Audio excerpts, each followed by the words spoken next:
Good evening. Good evening. Welcome to the program again. Remember, the most important thing is that we are fighting for freedom and we are agitating for the freedom of people in Nigeria, indigenous people. We do not want the Muslim group, the Islamic terrorists, to take over Nigeria like they did in Afghanistan. But what you see in Nigeria today is a political process. As we continue to agitate for freedom of our leader, Mazi Kano, we have come to expose some of the secret that you do not know about Nigeria and how this whole Nigeria thing, the secret, some of the things you don't know, and I think it is time you know. Some people say that my voice is not coming out. Can you check? Is the sound coming out very well? Is the sound okay?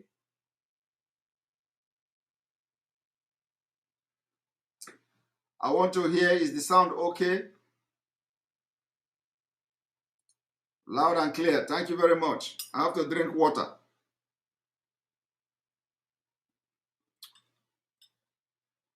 All right. The sound is clear. So, a report is coming that 229 Christians, missionaries sentenced to death by Taliban to be executed tomorrow. Tomorrow being the 20th of August, 2021. This is to further confirm that Saudi Arabia is behind most of the Islamization agenda across the globe, because immediately Taliban took over Afghanistan, Saudi Arabia issued a statement that they must make sure they protect and treat the people according to the Islamic doctrine. So it means that Saudi Arabia encouraged the Taliban to take over, and as they have taken over, to make sure they protect the citizens with the Islamic doctrine and all that, according to the Islamic principle. They use the word Islamic principle. And today we have seen that they have, according to news, they sentenced 229 Christians, missionary workers, to death, and they will execute them tomorrow. Now, before I go further into the exposition I will do today, this is the part 2, exposing Nothernisation and Fulanization of Nigeria, part 2. Nothernisation and Fulanization of Nigeria, part 2.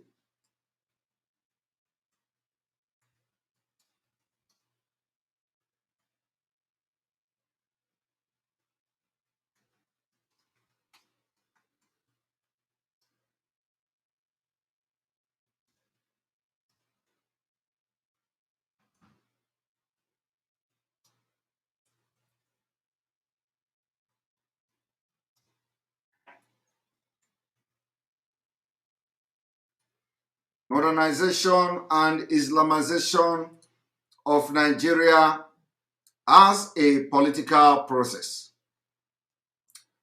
You are going to know what this means. Before we go further, or before we start, I would like to play a video on which this evening broadcast we are going to build our temple.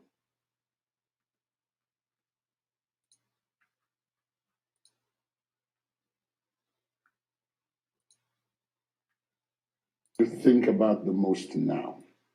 Is it that you think about the most now? Well, I think it's about the country I think about most.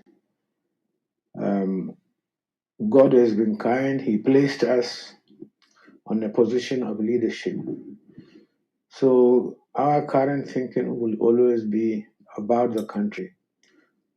How did we do? Did we fare well in the country? Can the country prosper? Can the country go on? And we fought a war to keep the country one. Was it going to remain one? And so on. So a lot of thoughts about Nigeria, about its development, about its people, and about its well-being. Do you see hope that this that you are thinking about can actually come to fruition? I believe so. I see there is a lot of hope because of the nature of the people. The people are very resilient, they are very vibrant, and they care a lot about their well being, their development. So they will do everything to make sure the country remains one, united, and work together for the benefit of everybody. That is where he gets it wrong. That is where he gets it wrong. He said that everybody is vibrant, just like me. Everybody is resilient, just like me. And so, for the fact that everybody is resilient like me and others, we are going to do everything to keep Nigeria one. That is a lie. Because what is happening in Nigeria today is contrary to what this man is talking about. And he knows that the plan, that the new generation of this new generation have come to destabilize the Nothernisation and Islamization of Nigeria, which he was part and parcel of the institution that brought that mechanism to Nigeria. So now, instead of him to tell the truth that Nigeria has waken up to understand their evil, he said the reason why Nigeria will continue to be one is because the Nigerians are resilient, Nigerians are very brave, Nigerians are very this and very that, and for that reason, they are going to do everything to make sure that they unite Nigeria. Is a lie. Is a lie. Now let us continue.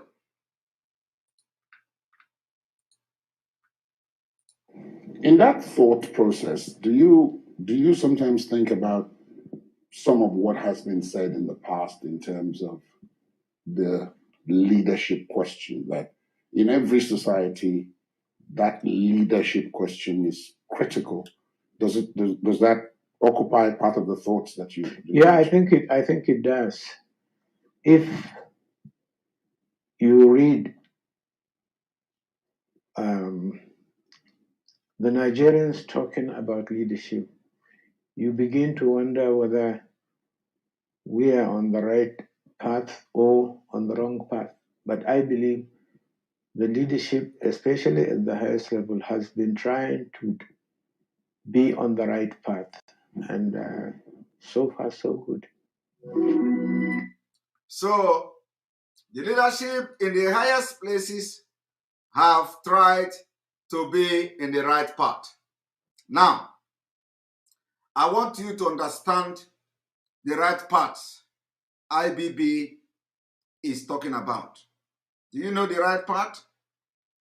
Some of you don't understand what you are into in Nigeria. I'm going to make some exposition tonight that will shock you. I am going to bring something that will shock you this night.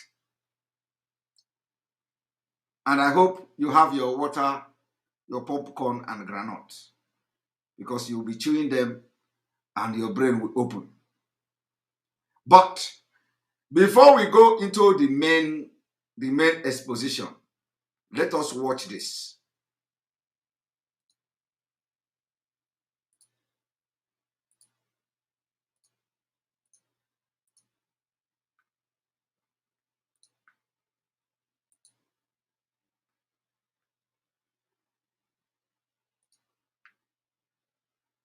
Uh,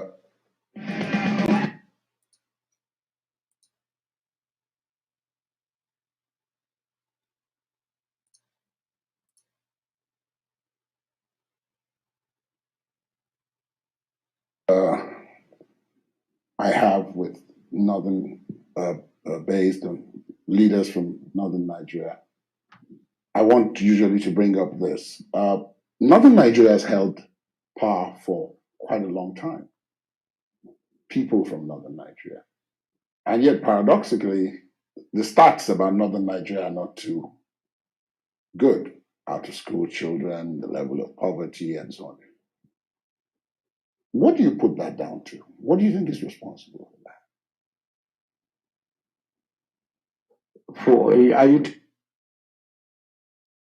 I hope you all understand the question. The question was, Northern Nigeria have held power for a very long time. The question, what Northern Nigeria have held power for a very long time. And when you go to the Northern Nigeria, you see children on the street, out of school, poverty everywhere. And the question is, what is responsible for that? What is responsible? That Northerners have held power for a very long time in Nigeria, but there is nothing to show for it in the North except road network. Now, of course, I do not need to explain to you again what was the reason behind them holding power, or what is the reason behind them holding power for a very long time. It is the political process of Nothernisation of Nigeria and Islamization of Nigeria that made them to hold power for a very long time in Nigeria. They will continue to hold power as long as Nigeria exists, because the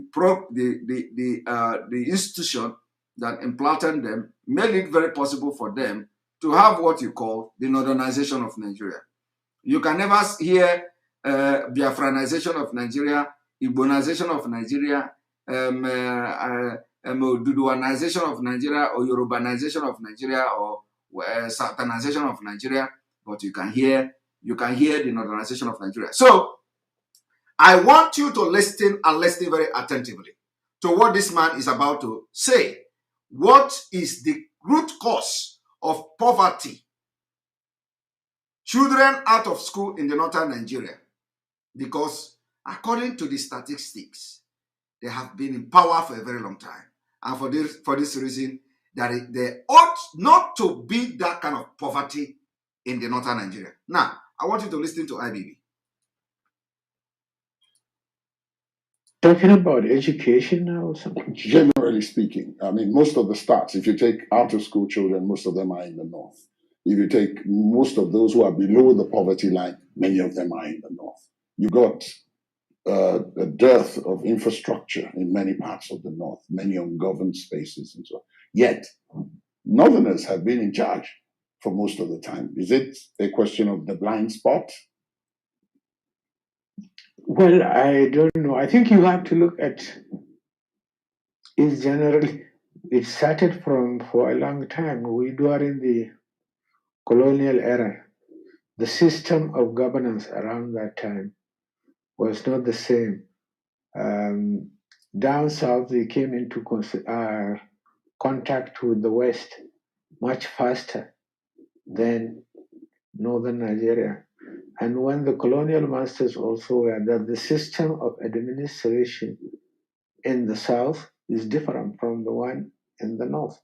I don't know whether it was done deliberately by the colonial masters at that time. That affected the development when we come to talk about Nigeria as a nation. So the South has been in contact with the West for a much longer period. Now, this is the kind of lies they tell you. He said the reason why there is poverty in the northern Nigeria is as a result of the colonization of Nigeria, that the southern Nigeria came in contact, or the West came in contact with the colonial master earlier enough than the northern Nigeria. He went further to say that he don't know whether it was deliberately done. Now, this is where they lie. And this is where every Southerners, everyone in Nigeria must rise up now, because the truth is coming out. So, remember that yesterday, when I played this video yesterday, this man told you that he is a product of political process. That in the north, they were coming to them, Gowon was coming to the school going from one school to another and asked them to join Nigeria Army. And privilege was given to them. And he said with his own mouth that he joined the Nigeria Army, that he is a product of a political process called the Nothernisation of Nigeria. So, when you join a Nigeria Army with a special privilege, and the privilege is called the Nothernisation of Nigeria, how can somebody that has been given this kind of privilege will now turn around to say the reason why North is in poverty today was deliberately done by the colonial masters? Meanwhile, there is evidence of the fact that the reason why Northerners have been ruling Nigeria today is as a result of the disenfranchisement of other Nigerians and as a result of the political process, which is the Nothernisation of Nigeria. So the colonial masters made it possible for them to control Nigeria and give them power. So how does that now become the reason why the northern Nigeria cannot develop? This man is not telling himself the truth. He is not telling the Northerners his truth. He is not telling Nigeria the truth. The truth is that because of their Islamic doctrine, let me tell you, let me show you the reason. This is how they lie. We must put them where they belong. You see, this is the reason of the poverty in the north. What you see here is the reason. Everything they did with their military rule, with their democratic rule, everything they did in Nigeria was to eradicate innovation and establishment of Sunnah. And here they have it in Oyo State. But why did this man lie? Why? I've just given you the result. The reason why they are now blaming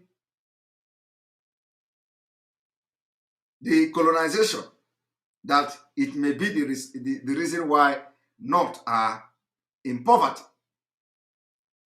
So I am telling you today, the reason was not because of the colonization, rather because of the Islamic doctrine. Islamic doctrine made it impossible for them to embrace civilization. And today, we are living in civilization, unlike in those days. And they are paying for it today. They are paying the price. And even in this 21st century, we'll still have people who say they are Boko Haram, and their name is Western education is forbidden. So why would Babangida come here and lie? That the reason why the northern Nigeria you have poverty and uneducated people is because they disenfranchise them. That is a blatant lie. And I want all of you to send this message to Babangida and all the northern people.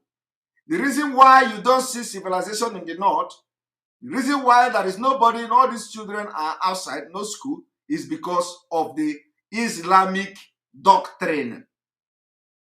Islamic doctrine. Nothing else. Nothing else. And they want entire Nigeria to be the same. Let me tell you, he did not deny that northern Nigeria has not been in power for a very long time. At least I was expecting him to say it's a lie. We have not been in power like that. But he didn't counter that, so everybody knows it's true. So the northern Nigeria has been in power for a very, very long time. But do you know what they achieved? Did you know what they achieved? You don't know. You don't know what they achieved. I want to tell you today. Did you know what they achieved? They achieved Islamization. As I'm talking to you today, if they want to run over Nigeria this night, it is very easy for them. They achieve Nothernisation, Islamization, and they have achieved all manner of terrorism group. Terrorism. So don't say they did not achieve anything. No. Their concern is not to make northern Nigeria a developed place. Their concern is not to give education to children in the northern Nigeria. No. Their primary objective is to conquer entire Nigeria, is to turn Nigeria into Islamic State. And it is what we call political process. If you watch yesterday's program, I don't need to go back there again. If you watch yesterday's program, he said he's a product of a political process. And I'm going to, after this video, I'm going to show you what they have achieved that will shock you. And let us continue. Then up in the north, I think that could be the reason. Would you put part of that also down to, as you pointed out, the system in the north, the feudal system? That's right. I wouldn't call it feudal. No, it's just the word I use. The indirect rule or something. Yeah, I think so. How much of an impact do you think that has had? You grew up during the time. I did, but I grew up when a lot of things were changing. People are becoming more informed, more involved, more politically conscious on a lot of things around us.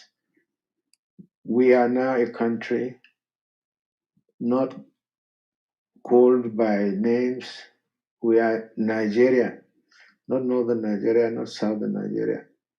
But all the same, despite all that, the urge for political recognition by various groups that form up this country intensified around that period. Do you think this could be partly responsible why, in spite of all the efforts, including those of people like you, there seems to be some underswell of animosity between the North and the South? Thanks to the elites. How do you mean? You caused it. Well, we caused it. I'm one of them. We caused it. There is what we talked about, the tyranny of the elites. We don't seem to agree that there are a lot of things that are settled, that we have no cause, we have no basis to talk about them. I'll give you a few examples. I don't believe that it is right for Nigerians now to start talking about the unity of this country. I believe it's a settled issue. We all agreed we are going to be a united country. So nobody now should be talking about an enclave that he calls his own. The country we agreed back in before independence that we are going to be a federation, united country, and so on.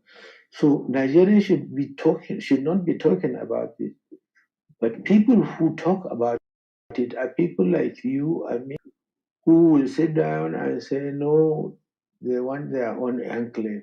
And you fan it so that it gets into the mind of people who belong to that organization. That if you believe in Nigeria, then talk about one Nigeria and not about any other thing about Nigeria. If you Are you even hearing it? Are you even hearing it? I want you to listen to this man. I want you to listen to this man. He said, the elite. Elite. Did you hear that? He said the elite. They all agreed. And do you know the same elite this man is talking about is the governors today? Governors today are the elite. You cannot be an elite and you talk against Nigeria. But you know what? This is a man who became what he is, what he was, as a Nigerian from a political process called Nothernisation of Nigeria. He entered Nigeria Army unmerited. When the people from the South are being rejected, they accepted him. They came to his school. Gowon came to his school to beg them to join Nigeria Army. And they were given special privilege. But you know what? He is the one now telling you, you must agree in one Nigeria. In one Nigeria that he become general without competence. In one Nigeria, he become the military head of state without merit as a result of product of political process. I want you people to understand, I didn't say it. Everything I'm saying here, I did not say. It is not coming from me. He said it yesterday. He said he is a product of political process. In fact, because there are people who are not watching now, or who did not watch yesterday, I will go back to the video and I will go, let us see where we stopped. One moment. Let us see where we stopped and where we are going to start from. One moment. So we stopped at 16:10. Now let us go from yesterday.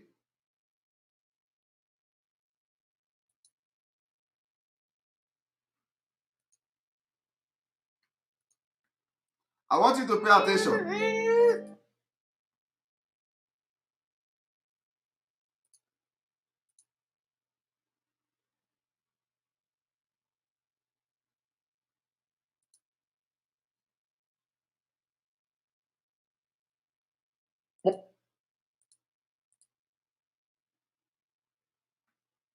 Sitting stone.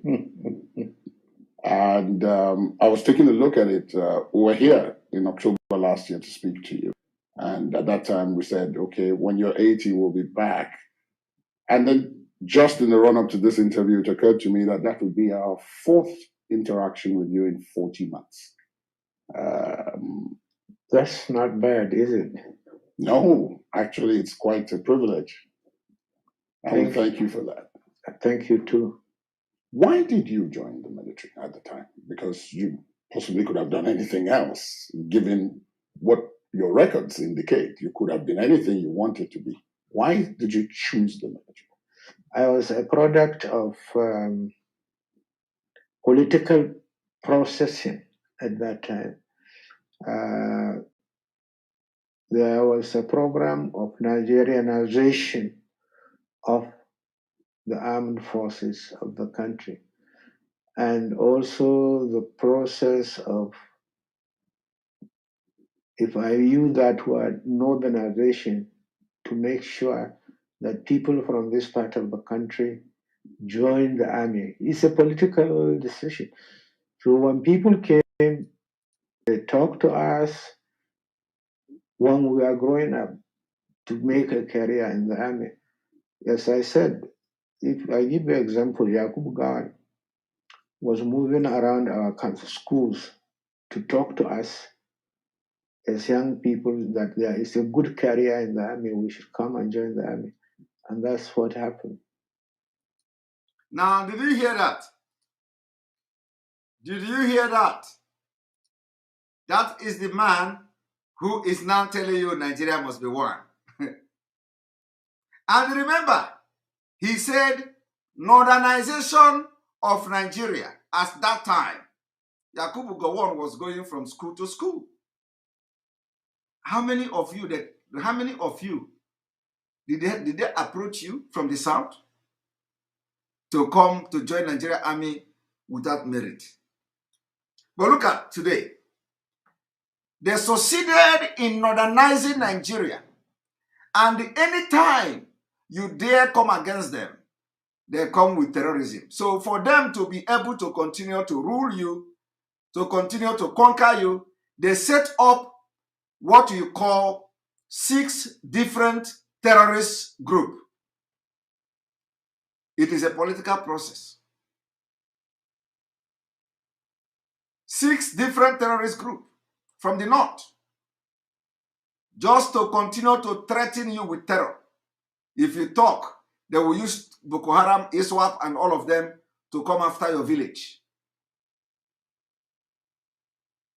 Today, they have succeeded somehow. They have succeeded in all the sectors of Nigeria economy. They control it. Political process. It was a political decision. So I am asking you today, a political decision in the Senate in 2021, what does it tell you? Nothernisation of Nigeria. Political decision. Political decision.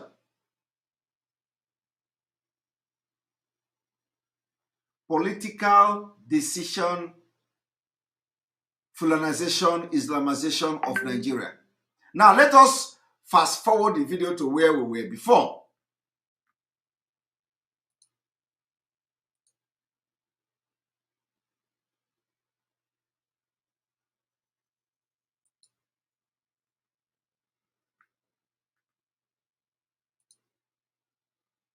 About this now. Yes, some in fact want us to go back to 1963. That's right. So those settled issues, it is also settled, as far as we are concerned, that we are not going to adopt any religion as the religion for the Federal Republic of Nigeria. A lot of settled issues we have, but today, if an elite want a position, he stir up something, spread it. We still have to accept things that are settled. We don't talk about them. What we should be doing is how do we strengthen our unity? Are you hearing that? He said there are some things that were settled, including religion. Religion. That there is no religion in Nigeria. He is lying. But guess what? This man is smart. He is smart. Did you see how he twisted it? He said, but today, when politicians want to do something, who are these politicians? Northerners. Muslim Northerners or Northern Muslims. When they want to do something, they stir up something. What are they stirring up? What did he mean stirring up something? They promise the Northerners that they are going to, chip in something in the constitution like Islam, like Sharia. They stir up something. But at the end of the day, he said, they will not talk about it. That the elite will not talk about it. They choose to talk about something that will unite Nigeria. Have you seen how the conquering of Nigeria started? When the northern politicians stir up something, you will begin to see them. Waterway bill is stirring up something. Did you see that? Open grazing bill stirring up something today. But it was not something we agreed before. Sharia law in Nigeria constitution, approved, signed by the president, is stirring up something. Okay? Am I communicating? Petroleum bill, they just signed it into law, stirring up something. But that was not what we agreed in the elite. But now, we don't want to talk about it because we want the unity of Nigeria.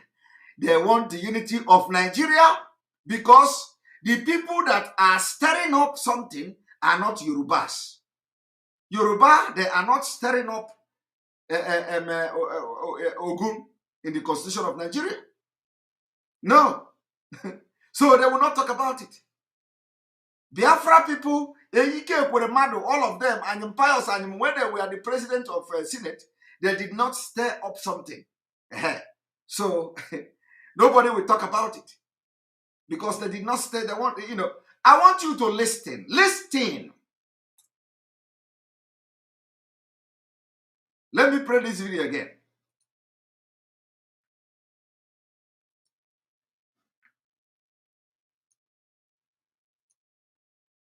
About this now. Yes, in fact want to.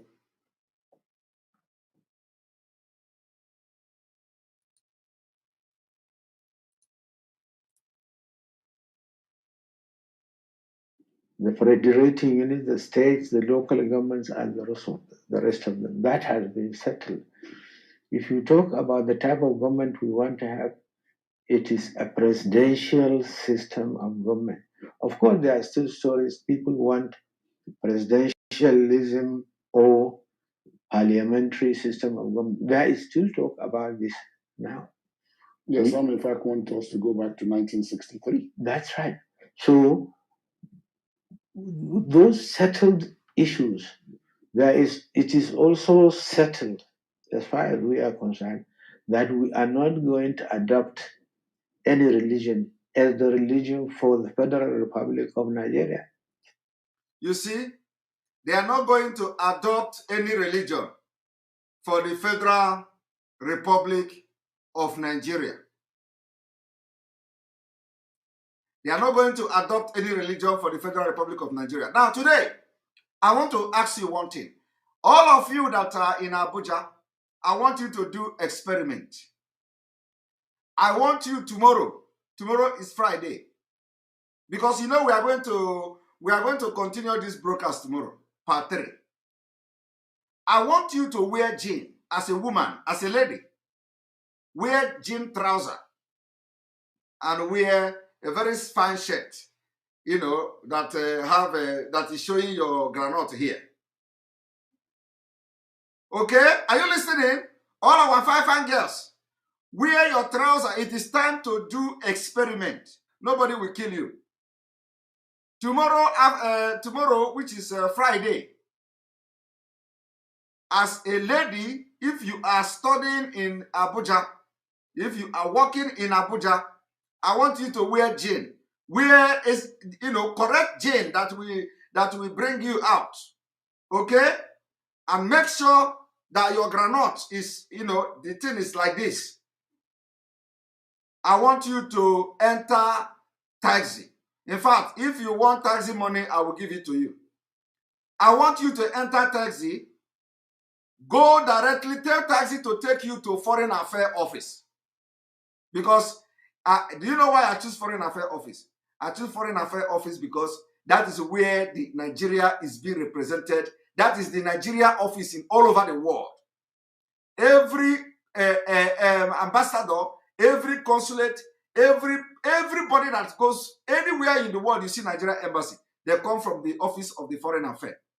So I want you to enter taxi. Ask me for transportation. Make a video of yourself going to the place. I will pay you your transportation fare. Dress very well. But remember to wear jean trouser. Go to Foreign Affairs office. If they allow you to enter there, you know that I'm a liar. Not to enter the office. So if the gate man allow you to enter that premises tomorrow as a lady, as a young girl wearing jean trouser, if they allow you to enter there tomorrow, call me a liar. But let me tell you, I know that some of them are watching this video, so they will be preparing to disappoint me tomorrow. Okay? They will be preparing to disappoint me tomorrow. So if you go there tomorrow, they allow you to enter, don't worry. Contact me. I will tell you when to go back. I will tell you when to go back because they are watching us. But I know that some of them, even sometimes, but even if they watch us, they don't care. They are implementing Sharia law already. And they are not looking back. They are not hiding it again. So I don't even bother, because I know that even if they listen to me today, I want you to go tomorrow. They cannot help it. So they must act. So, but please, if you are going, just tell me. I will pay your transportation fee. I will pay your feeding for tomorrow. I will pay your feeding for tomorrow. Because we want to do practical. I will pay your morning feeding. I will pay your afternoon feeding and your evening feeding, and I will pay for the transportation fare. Just make sure you get me a video. Make sure have a friend to go with you, because we don't want a story. So have a friend to go with you, and let the friend take video and video you. Let us see how they will treat you for wearing jean. You want to enter the Foreign Affairs Office. The premises, so not even the premises of the Foreign Affairs, where you do legalization of documents. Somebody say you don't support this. No. There is nothing there. There is nothing there. There is no, this is what we call research. You do on that field research. It's part of research. There is nothing, there is no danger there. It is a public office. I don't know if you know where is Foreign Affairs. Foreign Affairs Office is open for everybody. And what you go there to do as a Nigerian? You go to Foreign Affairs Office to legalize your document. It's an experiment. Go there for the experiment. We have seen videos of people being turned back from the office of the Foreign Affairs in Nigeria. What is their sin? What is their crime? Their crime is because they did not dress like Islamic women. They did not cover their face. They did not cover their body. They did not wear long stuff. So for that reason, they turned them back. The video is still in the internet. You see? The video is still in the internet. But for you to understand the lie, this man is lying here. He said that Nigeria will not adopt any religion. But I'm telling you today that they are secretly injecting Sharia law in almost all the offices that Al-Haji and Mohammed are in control. So office of the Foreign Affairs Office today, you can't enter there without being dressed as an Islamic person. Now,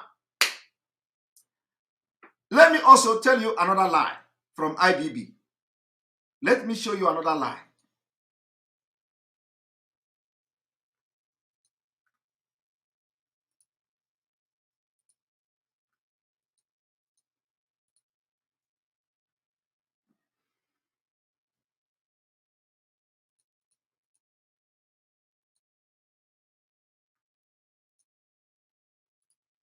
Here is another lie of IBB. What do you see? He told you that they agreed that Nigeria will not have any religion. Now I want you to look at this. This is what is called the OIC, Organization of Islamic Cooperation. The Organization of Islamic Cooperation is an alliance of currently 56 countries in which Islam plays a significant role. In which Islam play what? Significant role. Now, if this the members of this particular IOC come from a country that Islam play significant role, why would you be listening to Buhari, Babangida, telling you that Nigeria will not have any, no religion, they will not have any religion? If Nigeria is a member of IOC on the ground that Islam plays a major role, what does it, or plays a significant role, what does that tell you? I want you to open your brain. Now let us go there. They say the Organization of Islamic Cooperation is an alliance of currently 56 countries in which Islam, see, look at it, in which Islam plays a very significant role. So what they are trying to tell you here now is that Islam play a very significant role in Nigeria. So why would this man tell you that they agreed that they don't have any religion in Nigeria? I want you to think that is the only reason they have to accept Nigeria into the Organization of Islamic Cooperation, or what is it called?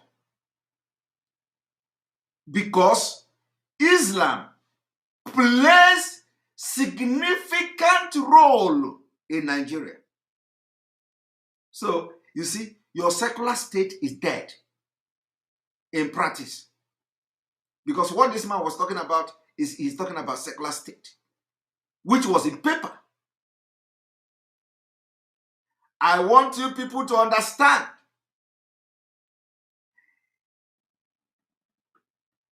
Understand the ground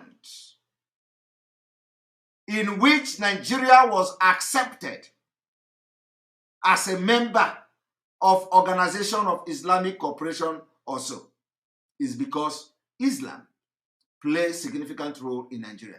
As I'm talking to you today, you cannot go to Nigeria Constitution and you see one single word, Christian. You cannot see one single word, Christian, Christianity, Christ. I want you to show me in the Nigeria Constitution where it is. So, do you know what they did? From the back door, I have been preaching these things since. From the back door, they removed, as they were amending the Constitution, the Southern idiots, the Southern fools, the Southern ignorants, who claim they went to London to study, they went to America to study, all of them are fools. They have failed us. All those leaders, they failed, and that is why Simon Ekpa is shouting here today, trying to educate people what is coming. They failed. They were busy parading certificate. Nnamdi Azikiwe, all of them, they were busy parading certificate, parading title, Zik of Africa, this one, that one. Do you know what Fulani was busy doing? Ahmed Bello, all of them, do you know what they were busy doing? They were busy amending, restructuring Nigeria. As they were busy parading certificate, they were busy restructuring Nigeria without certificate. Fulani restructured Nigeria. They restructured from 1963 till 2021. They continue to restructure Nigeria without certificate. They can't speak English. They are restructuring Nigeria. In the same Nigeria today, they have managed to remove everything Christianity in the Constitution of Nigeria. And now they have replaced everything with Sharia. Go to Nigeria Constitution. Muhammad was mentioned 70-something times. Muhammad. Sharia, Islam was mentioned how many times? Sharia everywhere in Nigeria Constitution. But I want you to go there and check whether you see anything Christian.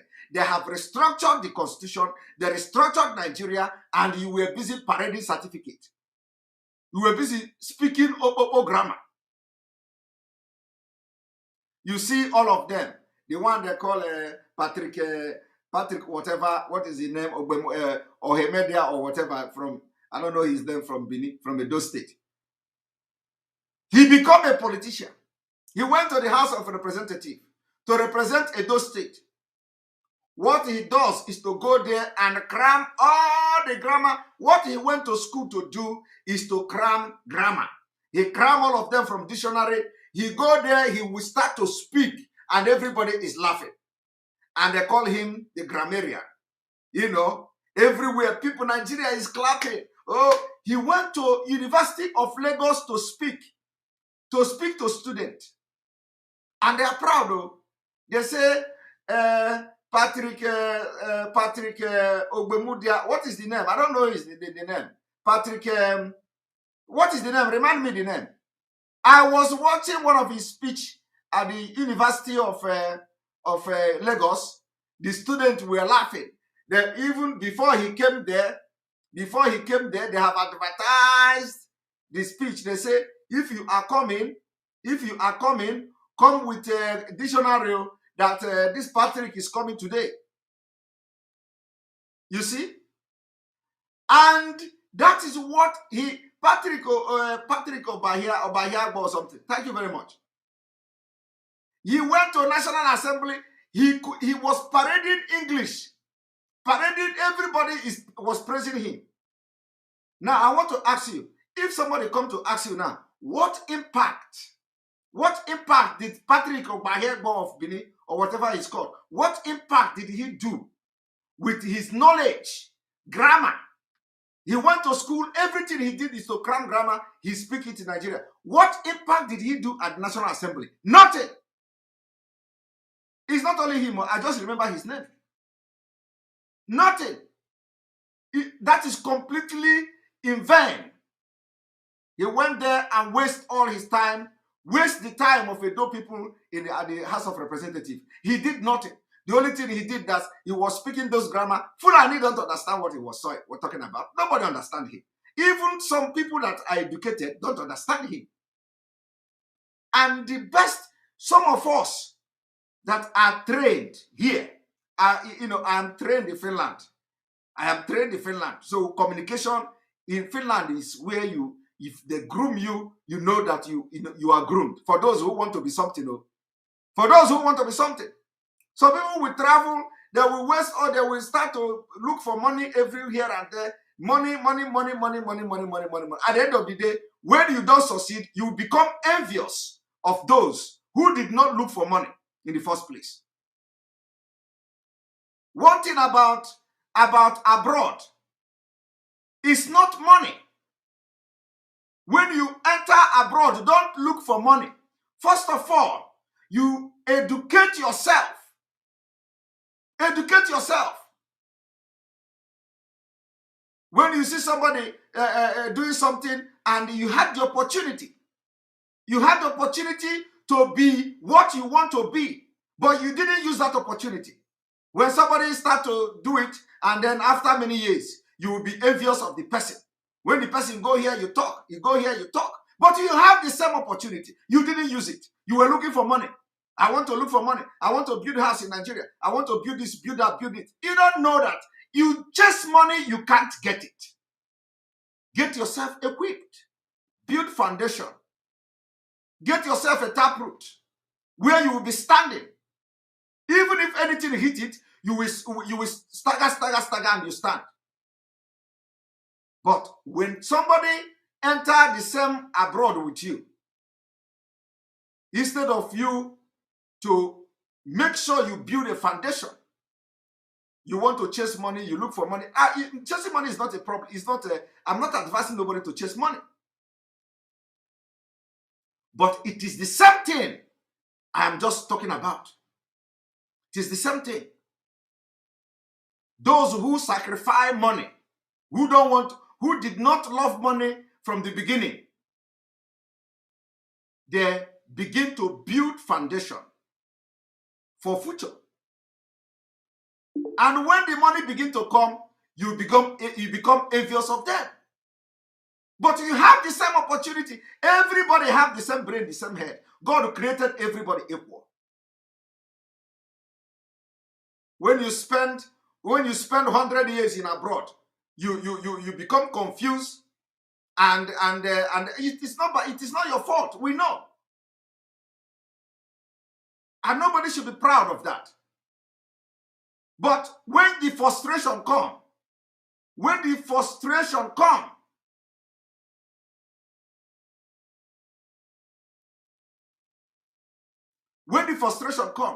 everything around you will hate it. Everybody progressing around you, you hate it. You become like witch, Amusu. Iliamusu without even knowing it. So tell me, those people that went to National Assembly to begin to speak grammar there, what did they gain? What was the impact in Nigeria? There is no impact. As they were speaking grammar, Fulani was busy building foundation of how to conquer Nigeria. As we are talking now, right? The same thing is going on. The same thing is going on. Our representative, from the beginning when this thing happened, they did not question the quota system. They didn't question it. Nobody challenged the quota system.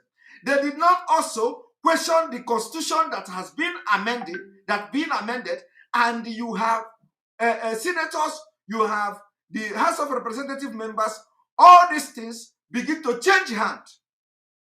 They injected them into the constitution of Nigeria. Nobody challenged them. Because when you win election in Nigeria from Biafra, as an Igbo man, you will begin to go to church. You throw party. Come and celebrate with me. He won election. Oh. He won election. Oh. I have won election. Oh. Everybody come. You go to Thanksgiving. Why would you be going to Thanksgiving when actually a very big task has been given to you? What is the Thanksgiving for? Because you are not going there to represent Ndi Igbo. You are going there to make money. Everything is money. Money have destroyed a lot of people in abroad here. In abroad, money. Money have destroyed people back home. Everything is money. When somebody is making money, is a problem. When somebody don't make money, is a problem. Money have destroyed everything. But let me tell you, the same way the money is destroying those who allow money to destroy them is the same way money have destroyed Nigeria. Money have destroyed those who had the opportunity and technical know-how to make Nigeria a great country when it was possible. It didn't happen. They allow money to take over. You win election, you go to Abuja, you begin to make money. Calculate, calculator. Every month, how much are they giving me? They give you money to build infrastructure in your village, you will not build it. They give you money to build roads, you will not build it. You build something, you pocket the money because you want to make money before 4 years elapse. And as you were doing that, Fulanis were busy changing the law. Fulanis were busy amending the constitution. And you were taking the money. So you see, as you are enjoying Nigeria, you were part of those who were elected into power. And you could not represent your people, defend your people against the future invasion. It is time to pay the price. It is time to pay the price. And let me tell you, some of you that will come to abroad, if you are watching me today, you want to come to abroad, I will give you one advice. If you want to come to abroad, when you enter any place you enter, first of all, make sure you learn the language. If they don't speak English there, make sure you learn the language. Make sure you get education. Make sure, no matter if you don't get education, get something like a professional training. But the most important thing, if you find yourself in a country that doesn't speak English, learn the language. If anybody is telling you, go and look for money, some people are sending cars in Nigeria, forget them. You are going to meet them at the end of the day.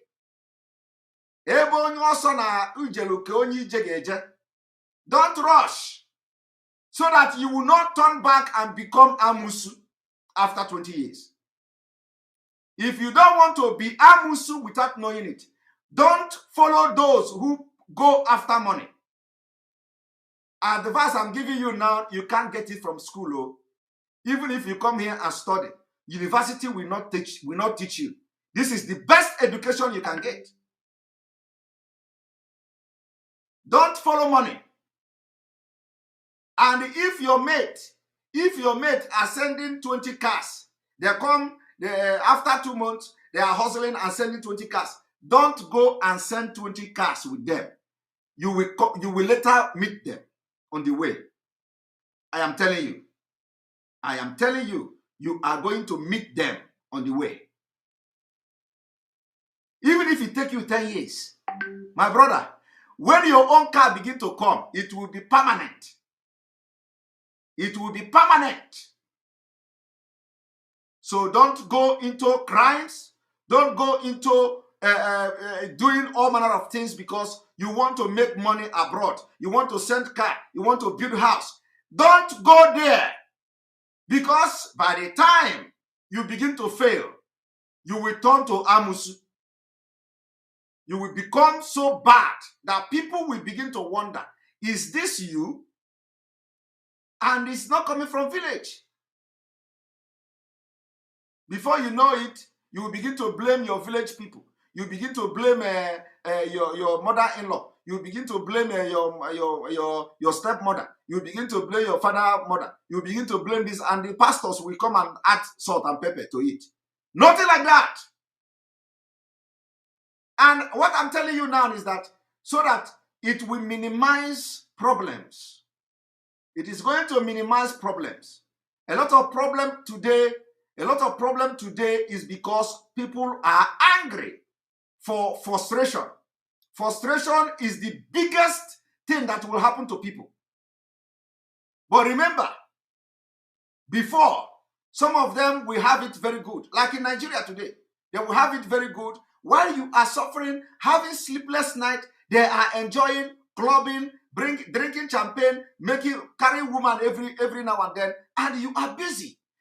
Sleepless night, trying to get sense, trying to study, trying to crack your brain, trying to develop your critical thinking, trying to do something different. Every day, they are from one bed to another. They are jumping from one woman to another, from one bed to another, from one club to another. They are making money, and the money is there. But at the end of the day, time will come when you will have opportunity to go to club. It may be after 5 years. You will have opportunity to go to club. You have opportunity to jump from one place to another. You have the opportunity, but then you must have built your taproot. Your taproot must have been strong. Even if it is not very strong, you will be standing. And by then, you can send car also to Nigeria. That is, of course, I'm giving you advice now because by that time, Nigeria will not be there. So you will send car to Biafra or Duduwa. This advice I'm giving you if you want to come to abroad today. Don't come here and say you want to hustle, I want to hustle, I want to hustle. That hustle can never finish. You will hustle even your 60 years, you are going to hustle. So don't come and say you want to hustle so that it will minimize the problem we are having today. The problem we are having today is frustration. Frustration, and nobody frustrated anybody. It is the life you choose to live, you live today. It is the life, the way you make your bed, the way you lie on it. So frustration has caused a lot of problem. And for us to avoid future problem out of frustration, we have to begin to advise our people. Moral life, moral standard of living, the way and the principles of life. The same thing have destroyed Nigeria today. Go to somebody who is going to be a local government chairman. You are local government chairman. They gave you money to build your local government. You don't build it. You pocket the money. And then as you are pocketing the money, people are watching you. I am telling you, if your mentality is changing from what it was, and you know that your mentality was not good, let it change now. I am telling you, let it change. Let it change. Let your mentality change now. Because before you will realize it, it will be very late. Before you realize it, let me tell you,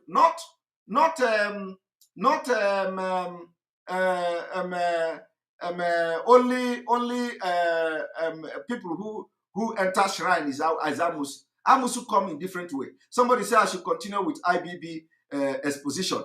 The IBB exposition is what I'm talking about. This this is what led to IBB. I am still on IBB's position. And one thing I like is that everything I say, I'm going to connect it to what I'm saying. So I don't just talk out of point. It is the same IBB exposition. IBB exposition, IBB say, let me now tell you how it is connected with what I'm saying. IBB said that Nigeria is a country that will not have any religion. Isn't it? That was what IBB said. Now I brought the meaning of the Organization of Islamic Cooperation, IOC, and I read out the criteria for a country to become a member. So you are not talking with a fool. I read to you how they select countries, how they admit countries, and I said from what they wrote there, they say they admit countries that Islam play significant role in that country. That is how this whole talk now, advice came up. And then I say, do you know that Nigeria now, the Islam is playing a significant role? And that was the reason why they were able to admit Nigeria into the Organization of Islamic Cooperation.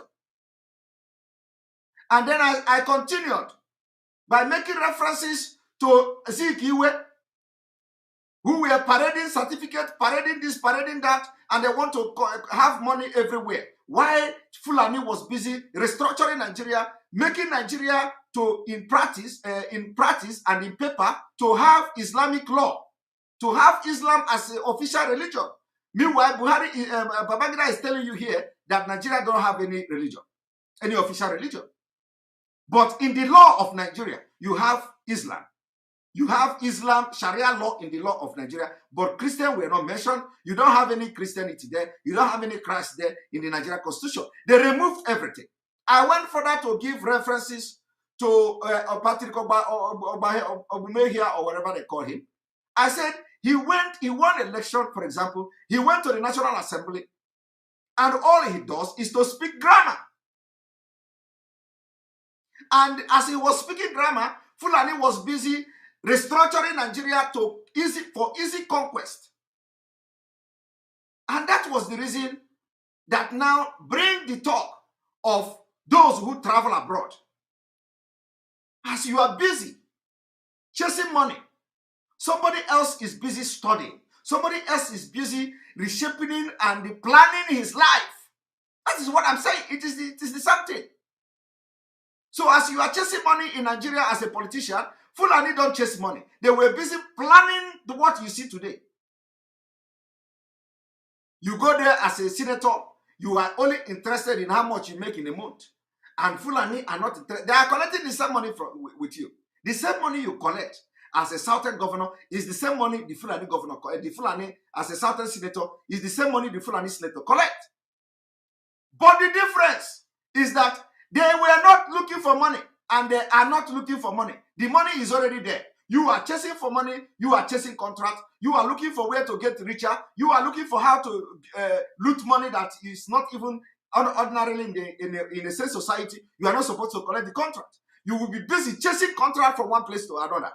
When it is time to vote on electronic transmission or transmission of electronic voting, you are not there as a senator.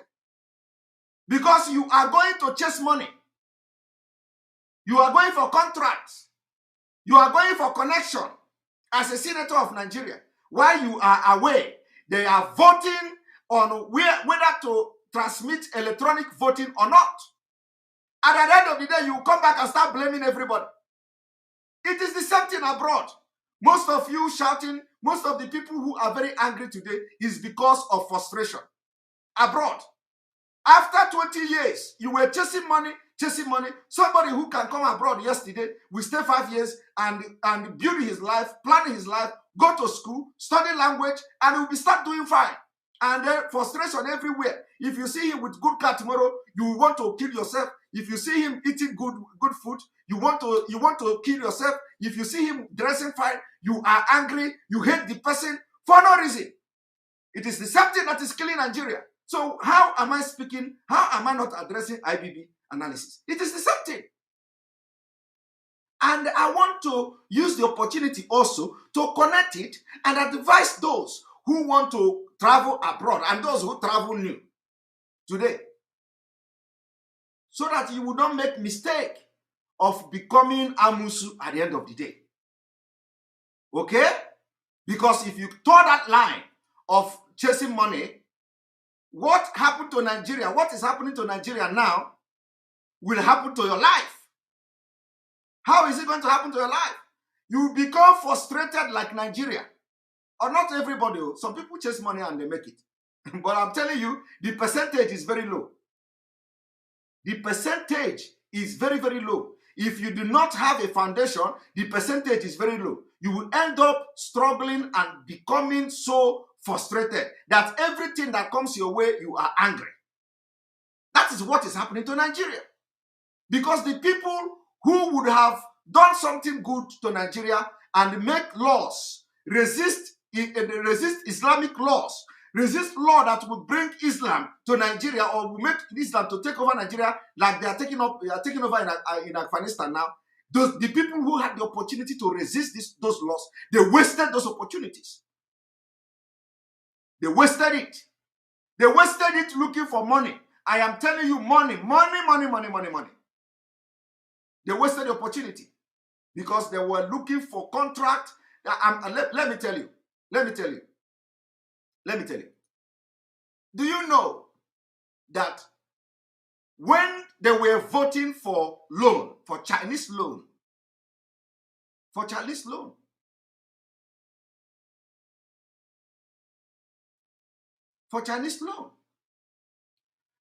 the only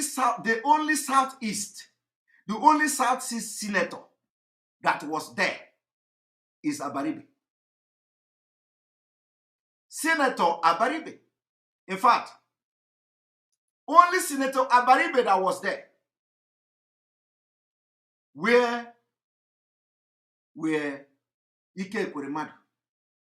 Where were Roger Sokorocha? Where were what are their names? All the senators from the Southeast, where were they? I am asking you, where were they? They are nowhere to be found. They were all out for business as senators of Nigeria, while they were voting on Chinese loan. And not only that, as the loan, in fact, let me remind you, one moment, let me bring a video. I want to bring a video. Because our own is, they do it, they show.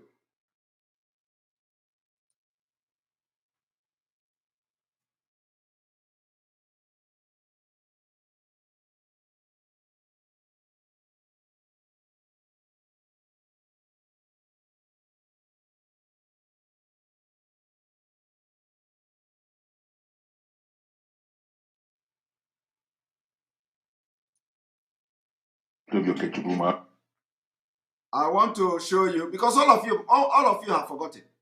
Ask yourself a question. Where were they? I am still coming back to the message of IBB. One moment. Because I say, after this video, after this message of IBB, all of you will get sense. And it's not going to be one day now. This is the part 2. This is the part 2.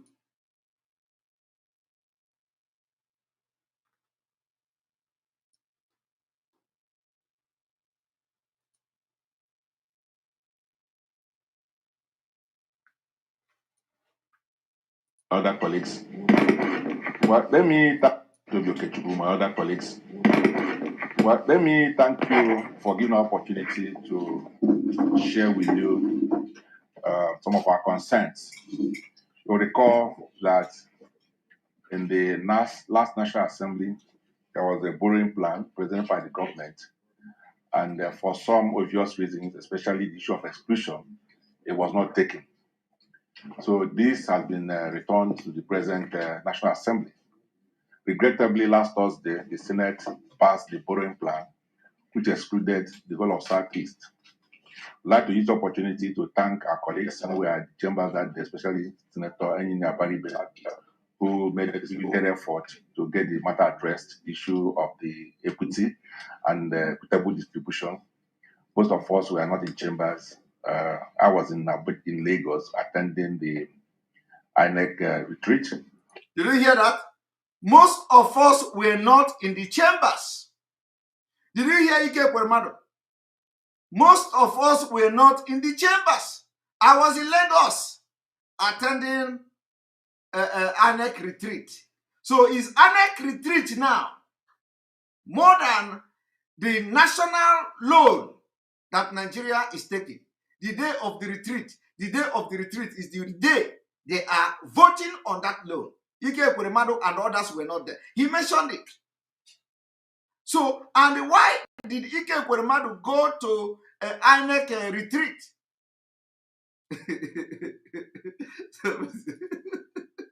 Somebody says, Simon, stop saying the truth. No, I like this kind of comment. He says, you stop saying the truth. Simon, stop saying the truth. You don't make me laugh. I want to be serious a little bit. He says, you stop saying the truth. So, but I'm telling you, some of them were not around. But why did you vote Ike Kweremadu? Why did you vote Ike Kweremadu? Did you vote Ike Kweremadu to go to Lagos for retreat, for ANEC retreat? Can't the ANEC retreat be shifted on the day they are not voting on the loan? But do you know what they do? Do you know what Fulani do? Because they know, do you know when they go to that ANEC retreat, Ike Kweremadu is targeting something from that retreat. Ike Kweremadu have a personal target, not target. How can a retreat of INEC benefit Enugu State? How can retreat of INEC benefit Biafra land? So Ike Kweremadu attending INEC retreat is for personal interest. Now, what other interest is more than a loan that a whole Nigeria is taking loan? And the insult is not just ordinary. The insult is that they did not give even 1 naira. Even 1 naira was not allocated to Southeast. Is that not impunity of the highest order?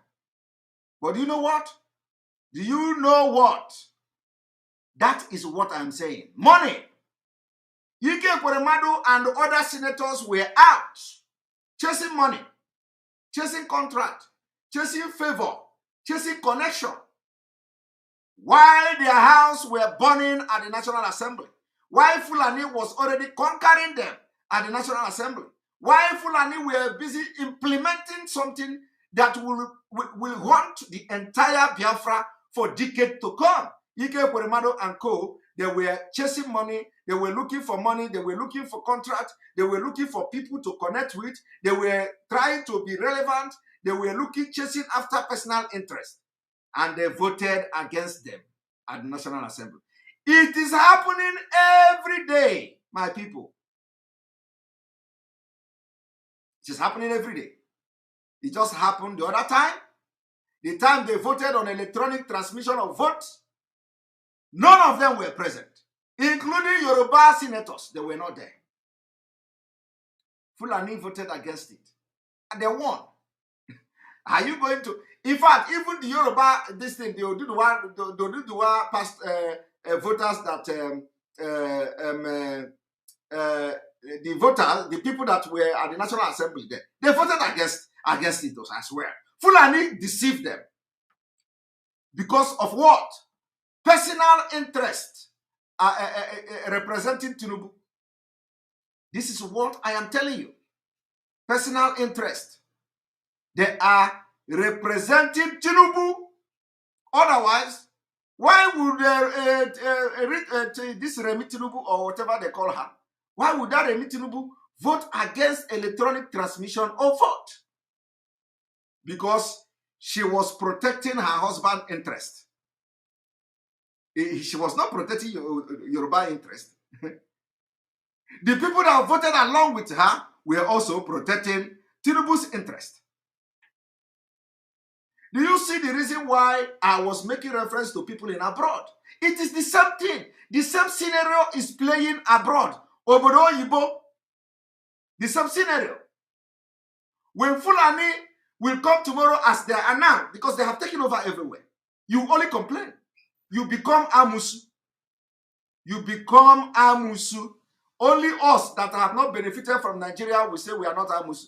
Because for those of you who are senators and all you do is to come here to complain, you become Amusu. You become a failure because you had the opportunity to change and stop the impunity from happening. You didn't do it. You were voted to go to the National Assembly to stop the impunity of Fulani. You could not do it. You didn't give a good fight. Only after they have finished you, you will come and they start having caucus meeting. Southeast caucus meeting. There are brilliant, vibrant Biafrans, Oduduwas, Middle Belters that can change in a blink of an eye, change everything. But you know what? Nigeria can never allow them. Nigeria is a career killer. A career killer. Once you go to Nigeria to do something, they kill your career. Everything you want to do will die. Otherwise, some of us would have been in Nigeria since doing politics. If I have gone to Nigeria to join politics, I will not fail. You know, if you want to have Godfather, I will have Godfather there. But you know what? Any day I go to, that is the end. You're going to see this brain will not work again because it is a corrupt and evil system that will bend you. You can imagine what is happening today. You know, you can use that to compare. That is our leader will see is Ndoji. And if you listen to our leader, at a point he say, even Ndoji, even me, Mazi Nnamdi Kanu. When I'm calling Ndoji, I don't accept myself. I am part of Ndoji. He used to say it, that he is part of Ndoji. But today, some people are better than him. Some people are better than him. Some people don't give room for anything. They are better. They know better than Mazi Nnamdi Kanu. You see, one thing is that it is the Nigeria spirit possessing people. Nigeria spirit possessing people. Because you cannot see something that is good. You are calling it bad. What is the point? The point here is that that is the exact spirit of Nigeria. It is only in Nigeria that you have that such spirit. You will leave something and be chasing shadow. It is only in Nigeria spirit. Nigeria spirit is where senators will leave their job and be chasing shadow. It is a Nigeria spirit. Nigeria spirit. Any place you see people leaving what they're supposed to chase and chase shadow, like like senators, where they will go to National Assembly and they leave it to go to retreat in Lagos. And leave when they are voting for a very national important issue, they leave it to go to Lagos to chase shadow. That is the spirit of Nigeria. So anybody that is doing that has been possessed by the spirit of Nigeria. And we don't want that in Biafra. So my people, listening to IBB, I'm going back there now, but I want to bring this video so you will understand what I'm talking about, to refresh your memory.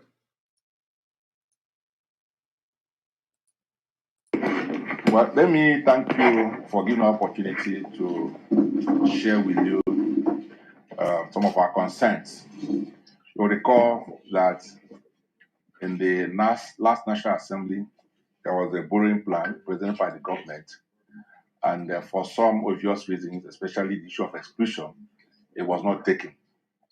So this has been returned to the present National Assembly.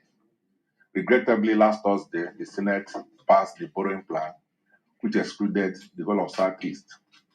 I'd like to use the opportunity to thank our colleagues who were at the chamber that day, especially Senator Enyinya Baribe, who made a significant effort to get the matter addressed, the issue of the equity and equitable distribution.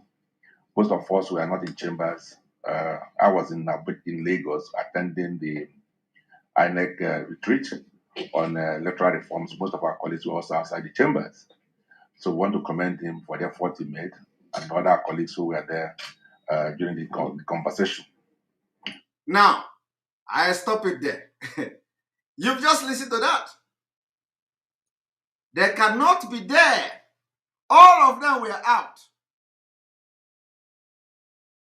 All of them were out. All of them were out. And have come to communicate to you. Communication. Now let us go to IBB. Before I go to IBB, let me quickly analyze the Organization of Islamic Cooperation. I want to bring it back. One moment.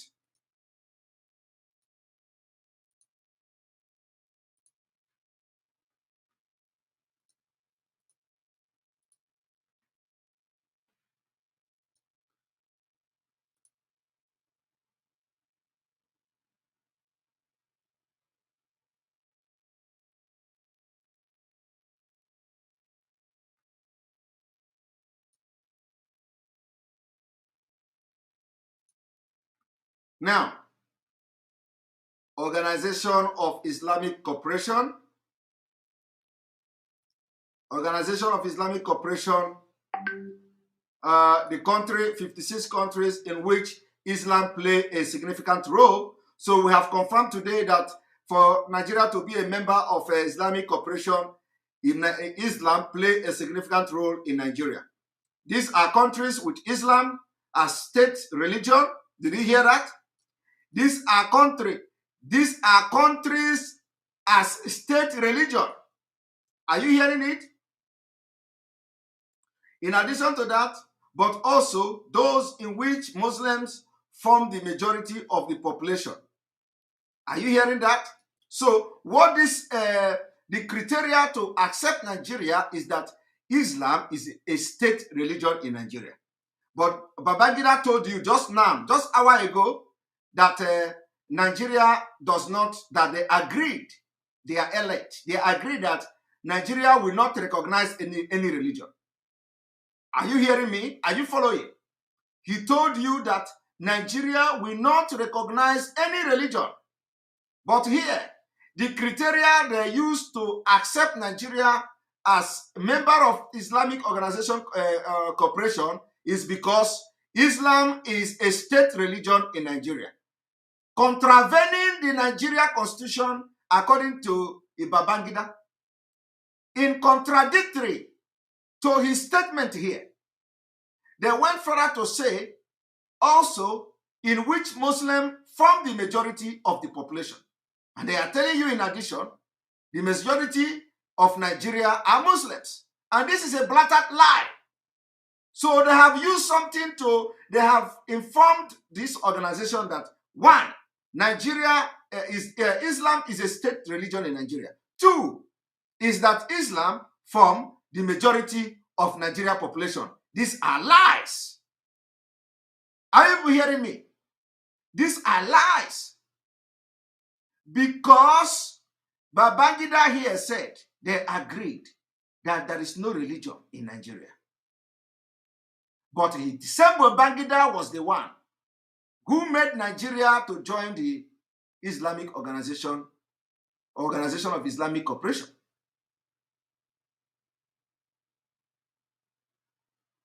Okay? Now, occasionally, let me continue. Occasionally, members would also be admitted in which Muslims are only a minority but play a significant role for the country. The thing continued.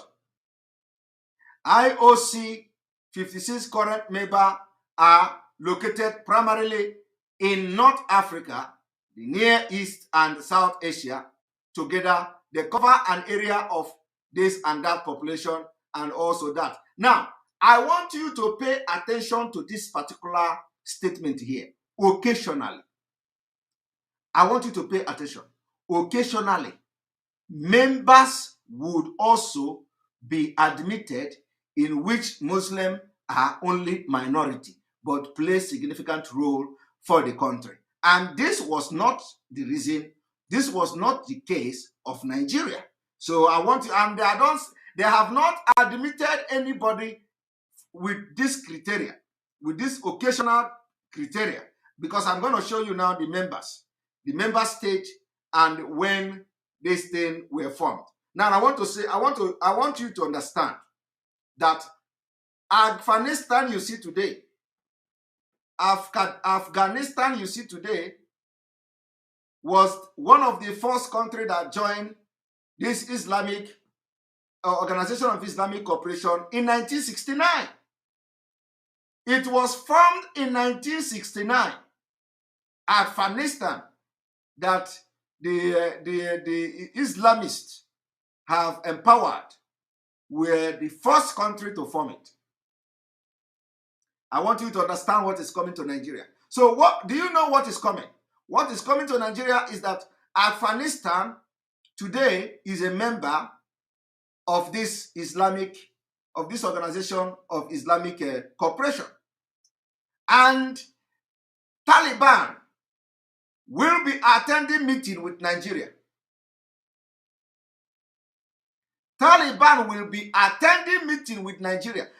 Do you people understand what I'm talking about?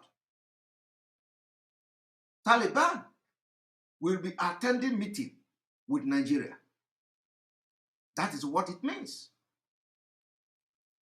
Now, I want you to pay attention to this. I want you to pay attention to this. Your Nigeria will be attending meeting with Taliban, my people, because I have seen even politicians in Nigeria, I have seen politicians in Nigeria sharing pictures and video of Taliban, laughing at them. They say, look at Taliban, oh, they are in the gym. They are in the gym. And they are laughing. They say, look at Taliban, oh, they are in the park. Go to Facebook, to politicians' Facebook. So those who follow politicians in Nigeria, those in that phone shares, go to their Facebook page. You will be seeing them sharing videos of Taliban, funny video, and they are laughing. They are laughing. So if you see, if you come across a video shared by friends of politicians, shared by politicians, all these local politicians in Nigeria, tell them, why are you laughing at your ally? Tell them, why are you laughing at the people you will be attending lectures, attending meeting with? Because they are members of the Organization of Islamic Cooperation. They cannot restrict them from attending the meeting because it is the same agenda. I am telling you today, you cannot come across where this Organization of Islamic Cooperation will condemn Taliban. Go and say that I said. I said, Taliban, go and make it as a quote. Let it go viral. People need to open their head. Taliban will be attending meeting with Nigeria. And let me tell you, I don't know, you will think what I'm taking. In our own, we don't think we say it, no matter how it sounds. And you know what I'm thinking. So by the time they are attending meeting with Taliban, they will be discussing Nigeria in the secret. How to take over Nigeria. They're going to support you militarily. They're going to support you with manpower. They're going to support you with anything you want to take over Nigeria. They know how significant Nigeria is. They know how important Nigeria is. So they must take Nigeria down. Nigeria is one of the biggest targets of the Islamists. People should know that. Yes, I have said it. So those of them who are sharing these videos should go and rest because they don't know what is coming. The people they are sharing their video trying to mock them. They say Taliban is going to the gym. Look at Taliban in the gym. Taliban driving these small children something. They carry gun. And then they even, I have seen one politician who even shared the picture of the one they say Minister of Communication. I don't know, Minister of Communication. The man was having a AK-47 on the table and a laptop here, and then they say he's a new Minister of Communication for Taliban, and they are sharing it. They don't know that those people they are sharing their video will be coming to Organization of Islamic Cooperation meeting with Nigeria. With Nigeria. Did you not hear how they are praising them? Kano State, Pantami, all of them are praising Taliban. Have you not come across it? They are going to be attending meeting, if they are not already attending meeting, together.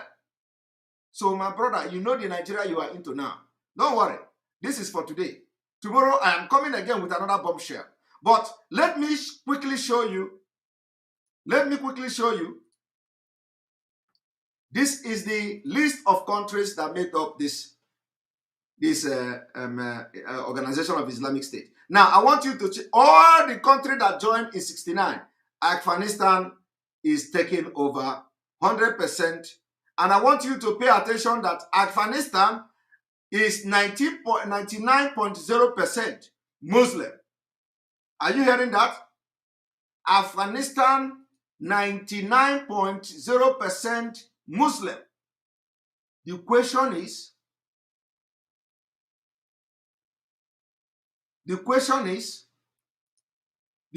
is, why are they running away? Why were they running away? Why were they running away from their own Islam? Why? Everybody was running. You people see how they were running and they were entering plane and they are all running. But 99.9% they are Muslim. They are Muslim. Somebody say it is Islamic countries. Simon, it's Islamic countries. Well, it can be Islamic countries, but I hope you see the official name. I address things by their official name. I do not address according to how it suits me. The name says Organization of Islamic Cooperation.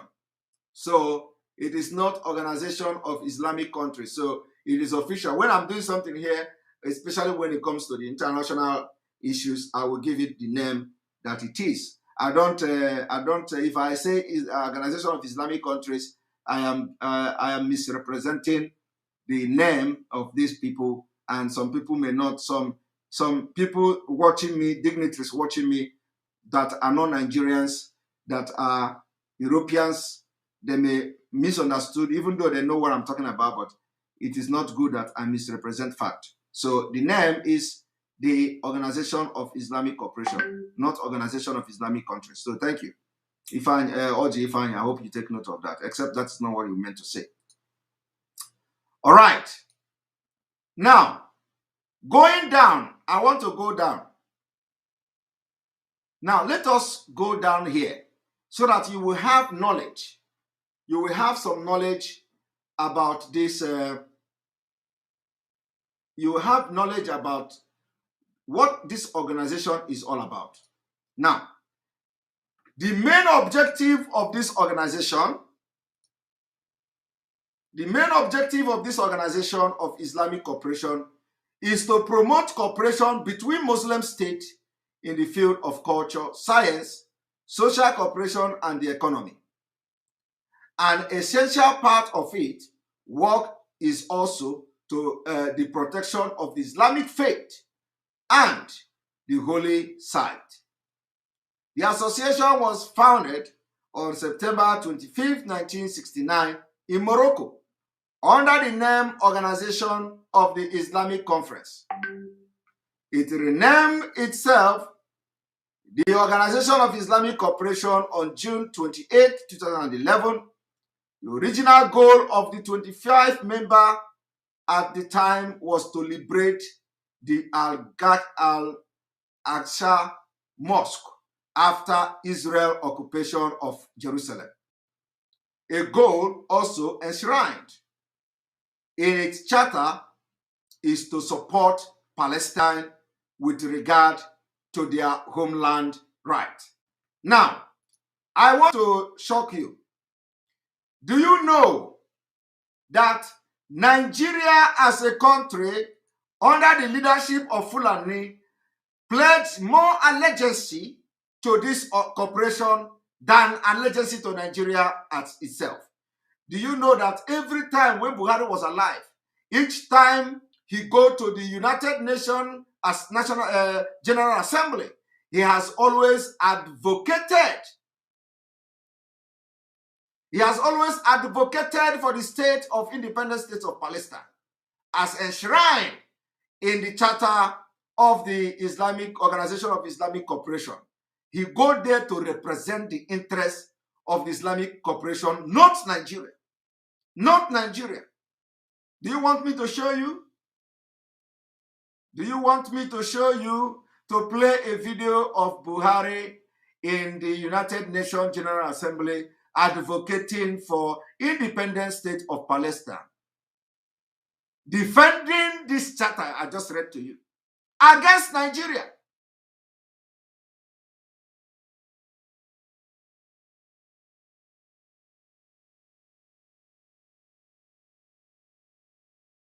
I'm asking you. I am asking you. Do you want me to play the video? Somebody say yes. Somebody say yes. All right.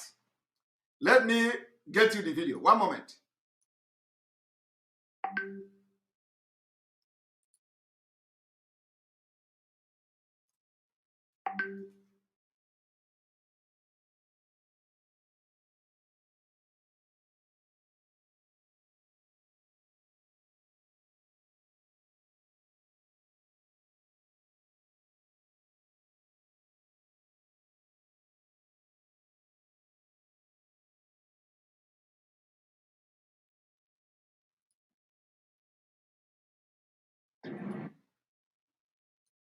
Our own is what they do, they show.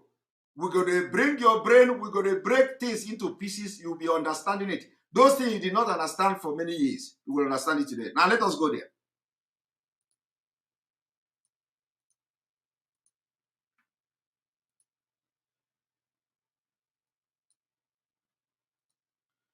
I want you to watch.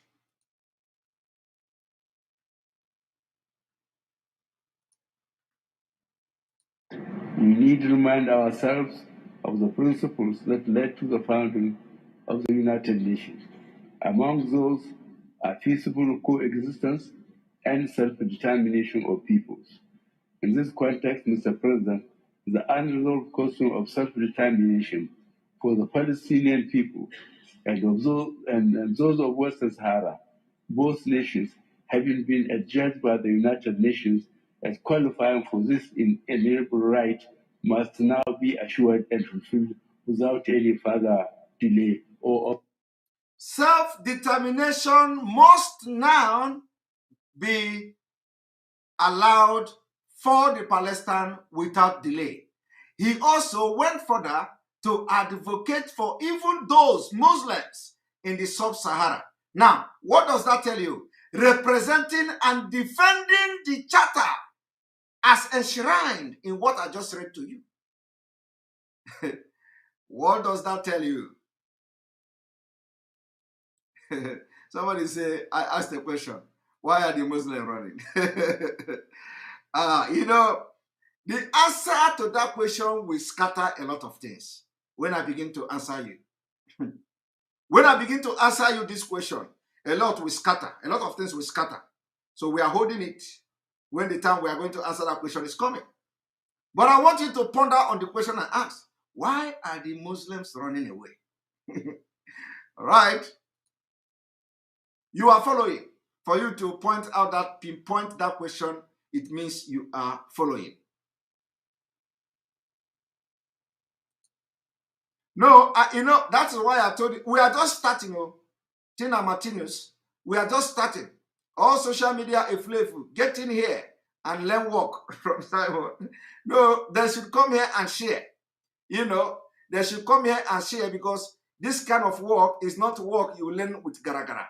If you want to learn this work, you must first of all pray to God to forgive you all the sins you have sinned against people.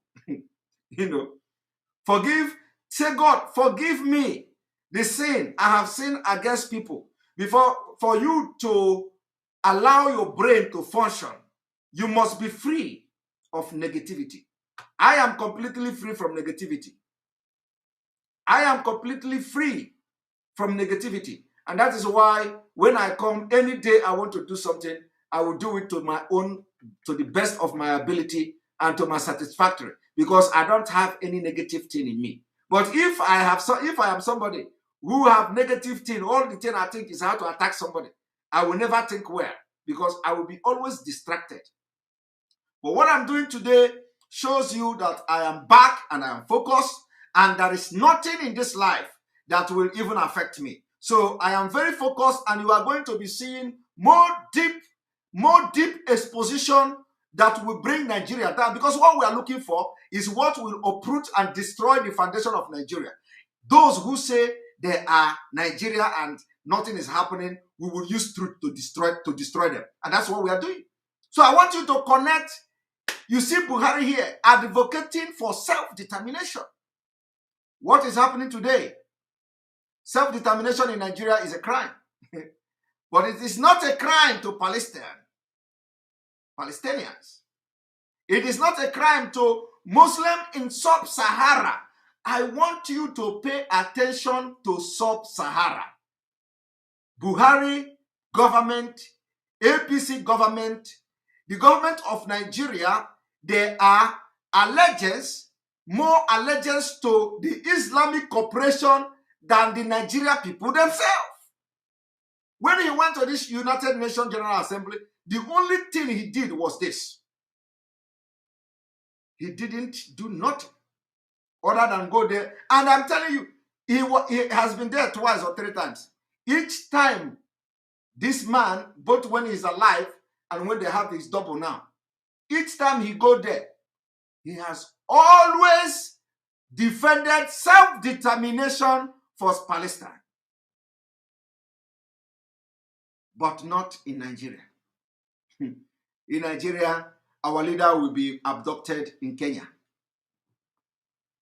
Our leader will be abducted for fighting self-determination.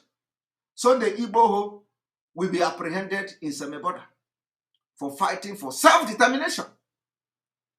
Professor Akintola will run to exile because he called for self-determination. But look at him. Because he is not allegiance to Nigeria. There is nothing like Nigeria in the Fulani book.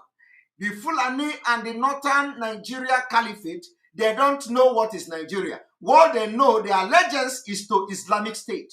They are Akintoye. Their allegiance is to Islamic State. Their allegiance is to terrorists. Their allegiance is to Islamic organization and not to Nigeria. And you are yet to get it. Ekweremadu is looking for how to make Southeast include Southeast in loan.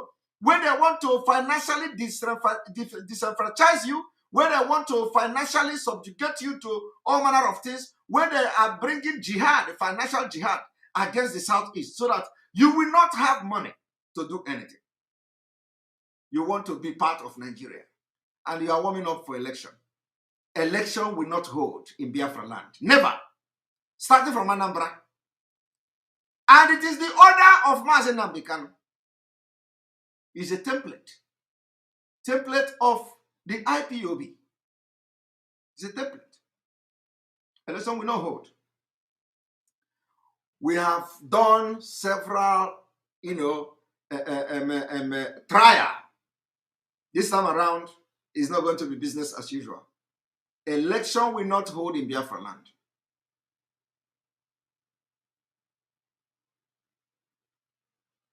Somebody say, I should never talk about Akintoye that the man is a setup. No. Yeah, I am telling you, I am using him as an example, because he is also fighting for self-determination. And they are also threatening him. But let me play the video from the beginning to the end so that you will understand.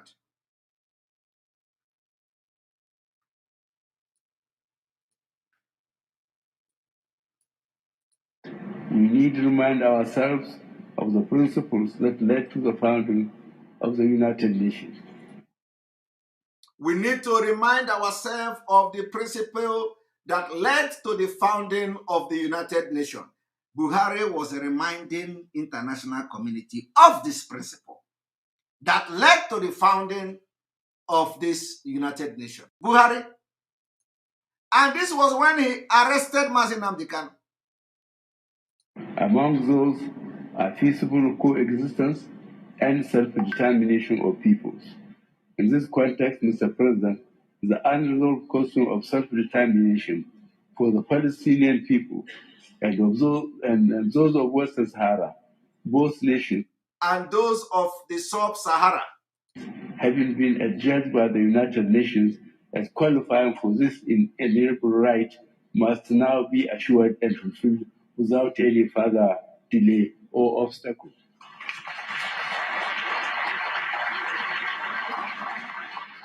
The international community has come to pin its hopes on the resolving Palestinian issue through the two-state solution, which recognizes the legitimate right of each state to exist in peace and security. The world has no more excuses or reasons to delay the implementation of the long list of Security Council resolutions on this question. Neither do we have the moral right to deny any people their freedom or condemn them indefinitely to occupation and blockade. That was what your president went to United Nations to do. Did you hear that? Now, let me now take you back. Let me take you back to the explanation of the Organization of Islamic Cooperation.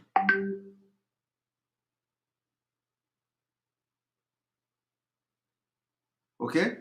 Let me come back here.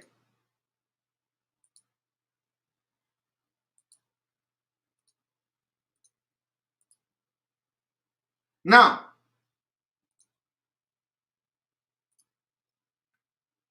I hope you are watching. You see that? Let me read this again. The main reason for this Organization of Islamic Cooperation is that the association was founded in September 25th, 1969 in Morocco under the name Organization of Islamic Conference. It renamed itself Organization of Islamic Cooperation in June 28, 2011. The original goal of these 25 members at the time was to liberate,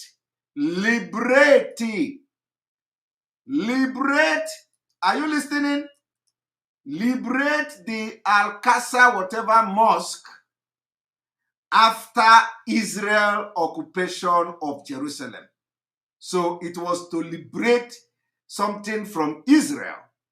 So the organization is against Israel. Now, a goal also enshrined in its charter is to support Palestinians. Do you see now? That is what Buhari went to UN General Assembly to do, to support. Defending the goal of this Organization of Islamic Cooperation, Buhari went with Nigeria fund, Nigeria money, Nigeria taxpayers money, Nigeria oil money. He went all the way to the United Nations General Assembly to support a goal that were enshrined in the Islamic Organization Charter, which is to support Palestine with regard to their homeland right. He used Nigeria money to go to United Nations to advocate for Palestine, defending Islamic, this Organization of Islamic Cooperation. What else is if anything is treason? I don't know whether treason is the overtaking of the overthrow of the government, like taking over the government. This is a systematic treason. In law, I can interpret the action of Buhari to be a treasonable felony, a futuristic treasonable felony. It is a systematic treason. Why do I say this?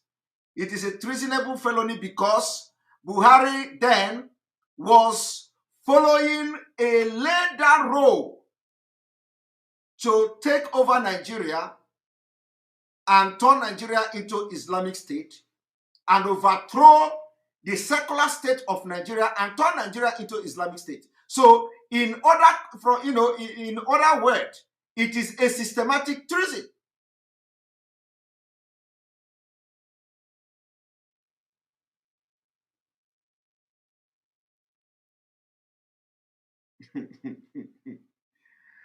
Am I making sense? We know, everybody knows the definition of treason. Treason means that you want to overthrow government. So, and how do you overthrow government? You overthrow government in so many ways, in different forms. What happened in Afghanistan is also overthrow of government. And it is, if it is in Nigeria, the Taliban has committed treasonable offense because they overthrow the government. That is what treason is all about. So, and the Buhari and the APC, when Buhari was alive, and those who are now, making his double, what they are doing is a systematic treason. Because at the end of the day, they want to run over Nigeria like the Taliban run over Afghanistan, to take over and turn Nigeria into Islamic State. By that time, it now become a full treason, where they have actually, finalized and practicalized it.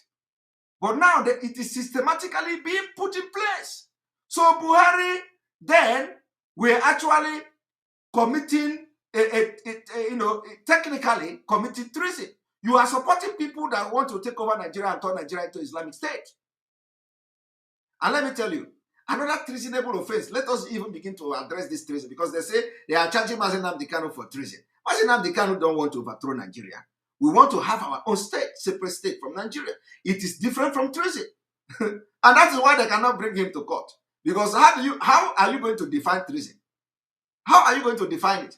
It will be very interesting. You know, I said I'm not going to be analyzing this case, this our leader case, until the case starts. Hey, we'll begin to give our input in it when the case starts.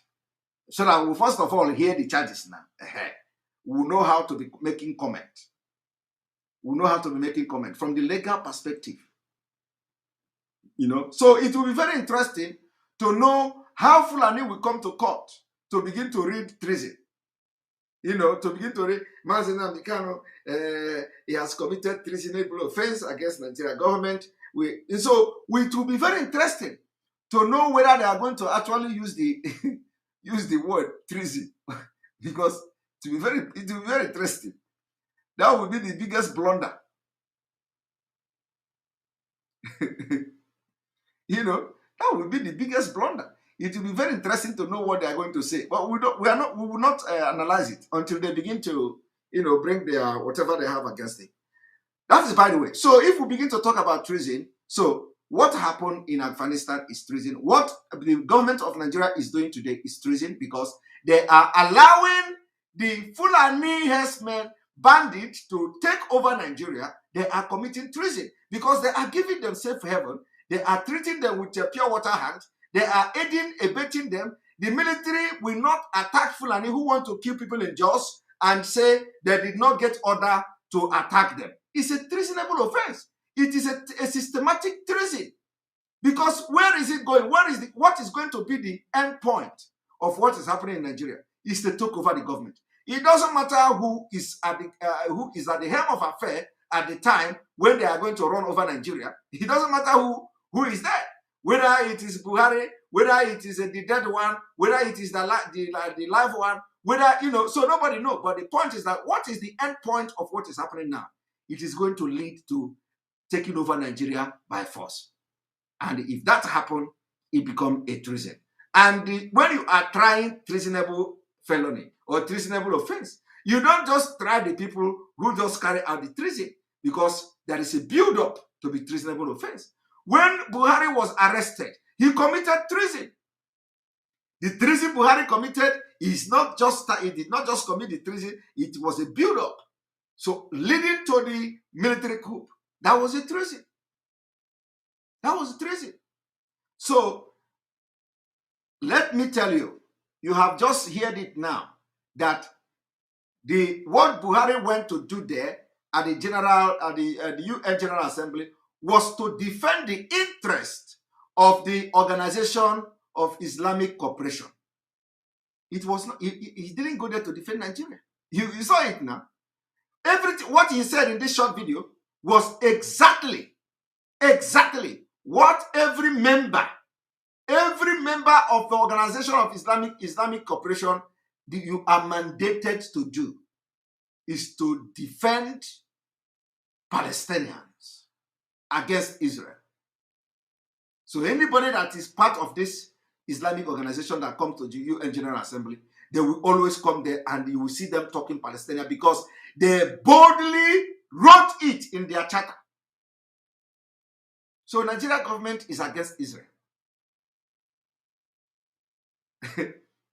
That is why when this Israel and Palestinian bomb racket was doing, you see Lai Mohammed opening his dirty mouth to talk rubbish, because Lai Mohammed knows the content of this cooperation, of this charter.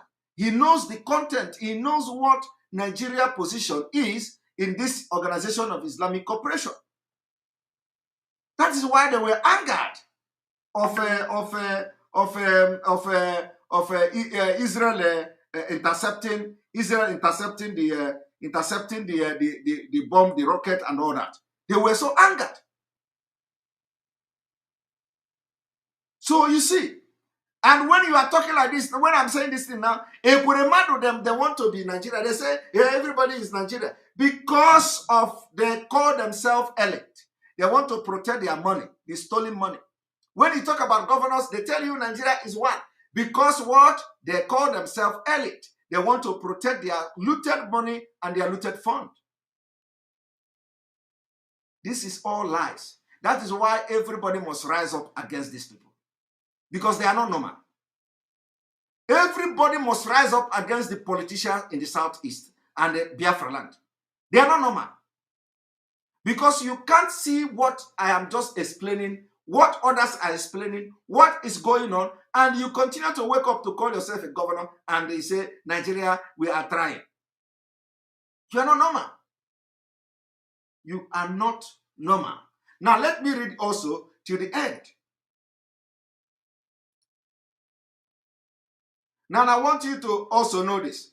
The supreme organ of the Organization of Islamic Cooperation is the Islamic Summit Conference, which meets at irregular interval and is attended by the government leaders of the member state who decide on fundamental issues. Did you hear that? So by the time the government leaders of Nigeria will go to the meeting, they will be sitting side by side with Taliban. By the time the APC government go to the meeting of Organization of Independent Islamic Cooperation, they are going to be sitting side by side with Taliban. You see?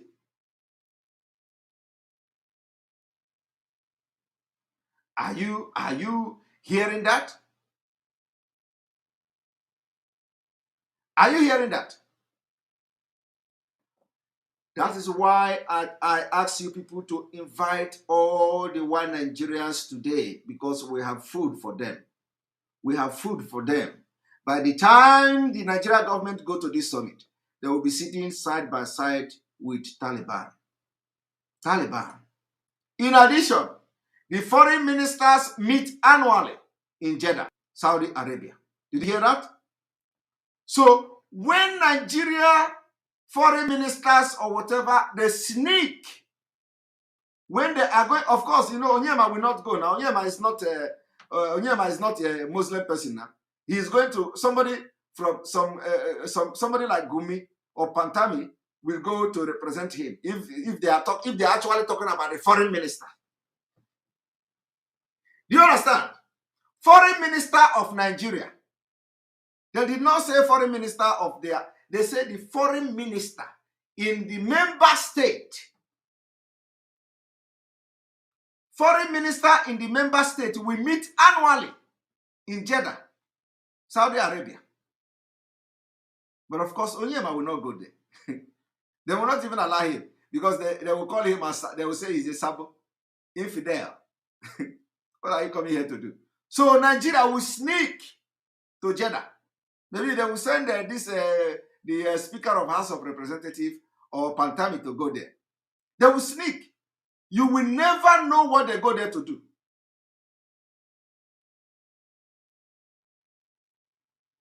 You will never know what they go there to do. You will never know. I am telling you. So we need to liberate ourselves. It is a fight for freedom. Fight for freedom.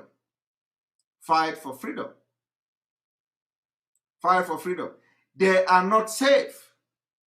The people of Afghanistan are fleeing their country. And they are Muslim too. They need safety. They need safety. They need to be free. When ISIS started in Iraq, everybody, European, in Europe, everywhere were flooded with asylum seekers. Europe gave them a protection because everybody want to be safe. Everybody want to be safe. Those who are here don't like what is going on there. That is the point.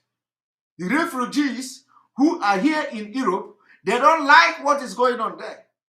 That is why they are here. They don't like it.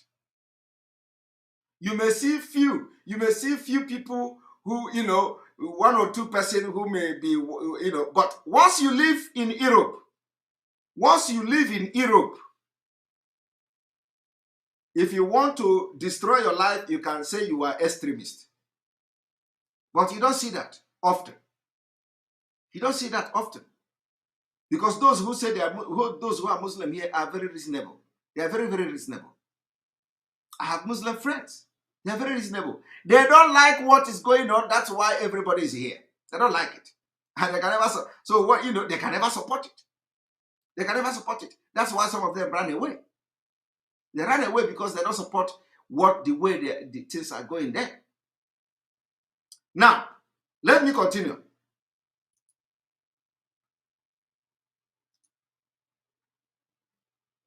In addition to the 55 member states, there are individual countries or regions with observer status, which, however, does not include voting right. Now, I do not even need to go here. What is the point I'm trying to make here? The point I'm trying to make here is that Nigeria is a member and we are not Muslims. I am proud to be a Christian. And you just heard that every year, the foreign minister of these countries that are member states meet in Jeddah in Saudi Arabia. What are they going to be discussing with Onyema? Onyema. What are they going to be discussing with Onyema? Who knows whether Onyema have attended it? Because one thing is that that they cannot give you any position, without thinking about it. They can never give you any position without you compromising something. In Nigeria, before you get position, you must offer something. So who knows whether Onyema is a secret Gumi? You can never tell. You can never tell. For him to be appointed a foreign minister, we know that he's very close to Kaere. It is Abba Kaere, the late one. Because they say they studied together or something like that. So we know, but who knows what he has compromised that made him to, loyalty doesn't end you that kind of, in the Fulani Kingdom. Fulani Kingdom is you are a suspect so long as you are an Igbo man from A to Z. You are a suspect. They can never give you any breathing space. So if he's comfortable in this government, it means that he has compromised something, which we don't know. And the only thing he will compromise is to become secret mosque attendants or attendees. Who knows?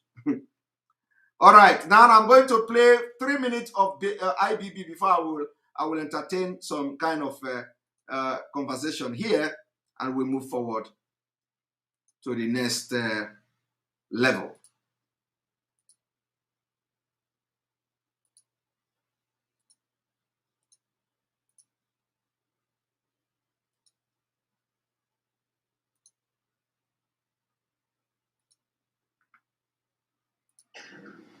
A lot of settled issues we have, but today, if an elite want a position, he stir up something, spread it.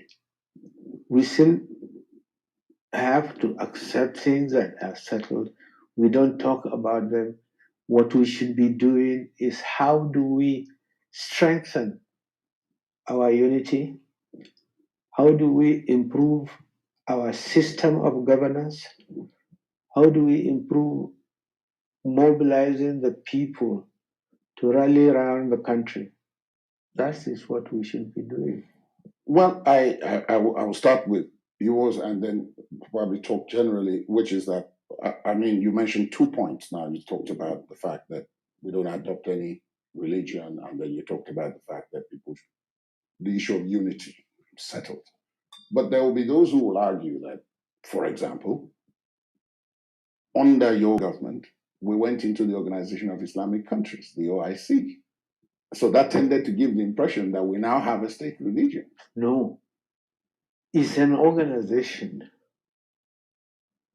The state religion should come from us, saying that from today we are so, so, and so.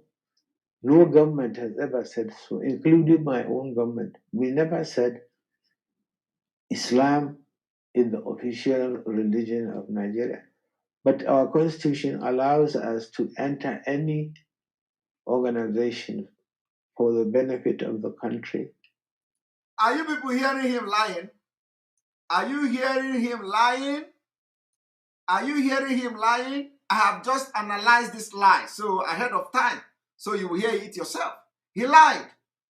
He said Nigeria never said that the religion is Islam. You don't need to say it. It is there as a criteria to be admitted into Organization of Islamic Cooperation. You need to meet those criteria. You need to have submitted a document proving that you have Islam as a state religion. He said he lied here. Do you understand what I'm saying? Do you understand myself? You know, am I communicating? He lied here, and I said the criteria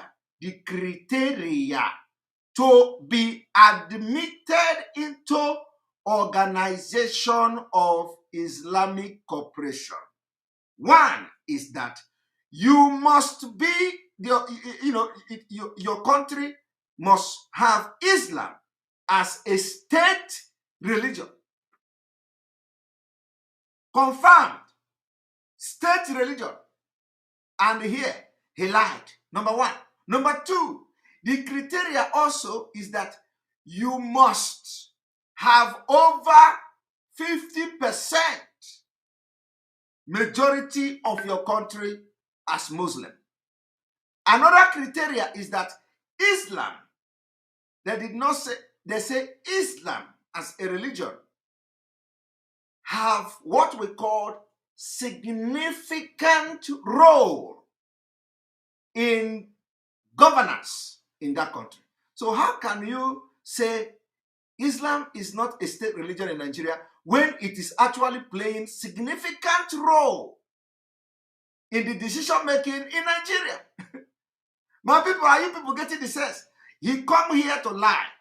He lied. He said the constitution gave them room to belong to anything. So why don't you belong to Rome? Why don't you allow Christians to do this? He said the constitution allowed them. But who was the one amending the constitution? Who was the one amending the decrees? He said constitutional, During the time when Nigeria entered the Organization of Islamic State, there were no constitution. It was not constitution. It was not called constitution. It was called decree.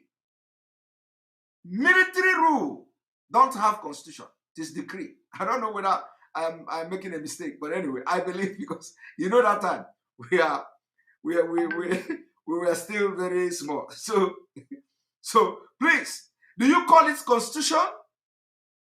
No, I am asking you. Do you call Babangida era constitution? I am asking you watching me. Please educate me. Please. Please and please. What do you call the military rule during Babangida? Is it constitution or decree? I am asking you. Decree. So where is it? Where did he see the constitution is talking about? Do anybody have any right to do anything with the military decree? It is called military decree. I just want to be punching the lies, how they are deceiving, and the journalist did not even remember to ask him. But the time when this thing happened now, it was decree now. So constitution is not there. For constitution is what you do in democracy to have accommodated other people to do something. Dictatorship. The journalist didn't ask that. I don't expect him to ask everything, because this kind of thing you don't expect to be reacting, except your brain is very, very sharp. Then you'll be asking that. So where did he see the constitution he's talking about? Where? Have you people seen it? Is a complete, and everything he said here is a lie. Everything he has been lying. This is what I want you people to be sharing on social media. This is the exposition. Cut it, cut it, cut it, cut it. Let it be going viral on social media. Let it flood Nigeria. Because a lot of people don't know. A lot of people don't know this. A lot of people who are singing One Nigeria don't know what is coming. He said the Constitution gave everybody right to belong to anything. But it was not Constitution, it was decree. It's a lie. A blatant lie.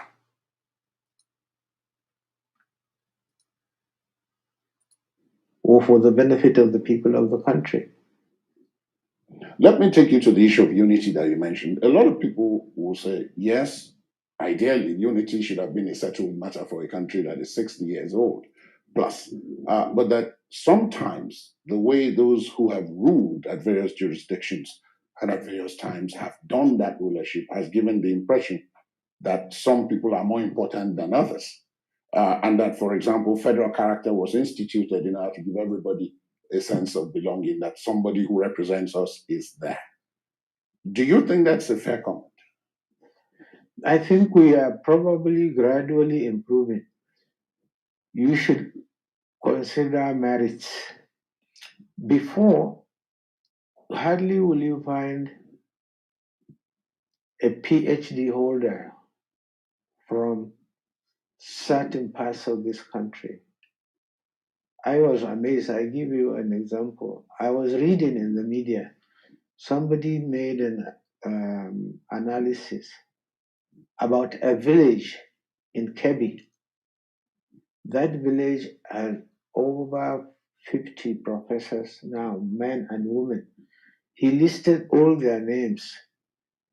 And surprisingly, I know the village, I know the people that he mentioned, and so a lot of them we went to school together and so on. This is something would have been unheard of in the 60s and maybe early 70s. So things are improving as far as I'm concerned. Are you even hearing the criminal? This is how they cajoled you. This is how they deceive you. They give you a vague answer. They ask him if the federal character system is fair. He begins to talk about how some people did not go to school. Are we the problem why you didn't go to school? Are we the problem why you did not follow the British to go to school when they came to Nigeria? Are we the problem? Is it our fault? It is not our fault. It is because of your Islamic doctrine. You choose not to go to school. You choose not to. So we are now, and he's now blaming us. And they are, even with the fact that they didn't go to school, they have been the one ruling Nigeria. And we are going to stop here.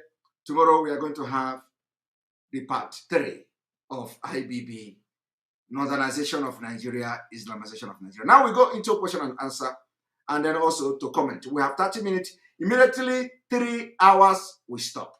It is not easy to sit here for 3 good hours to give these lectures. All right, on this note, I'm going to bring you in.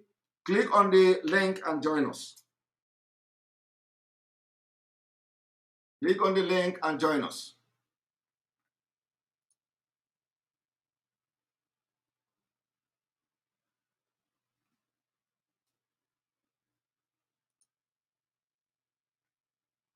Right. I don't know what's wrong with how do you people think that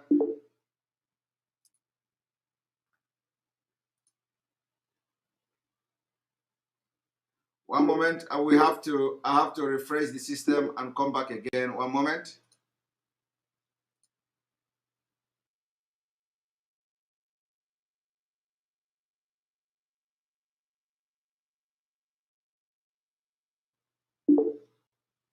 Now we are good to go because I was not reading your comment before. All right, please, anybody that comes in must make your comment very, very quickly, and between 1 to 2 minutes, and we go. Make sure you share this video everywhere. We want it to go viral. Welcome to the program, Eze. Eze, welcome to the program. Hello. Good evening from here. Yeah, God bless you. And this program was supposed to be floating everywhere. Even since yesterday, I was very, very angry. At least he's supposed to be on FM. Your voice is gone. Your voice is gone.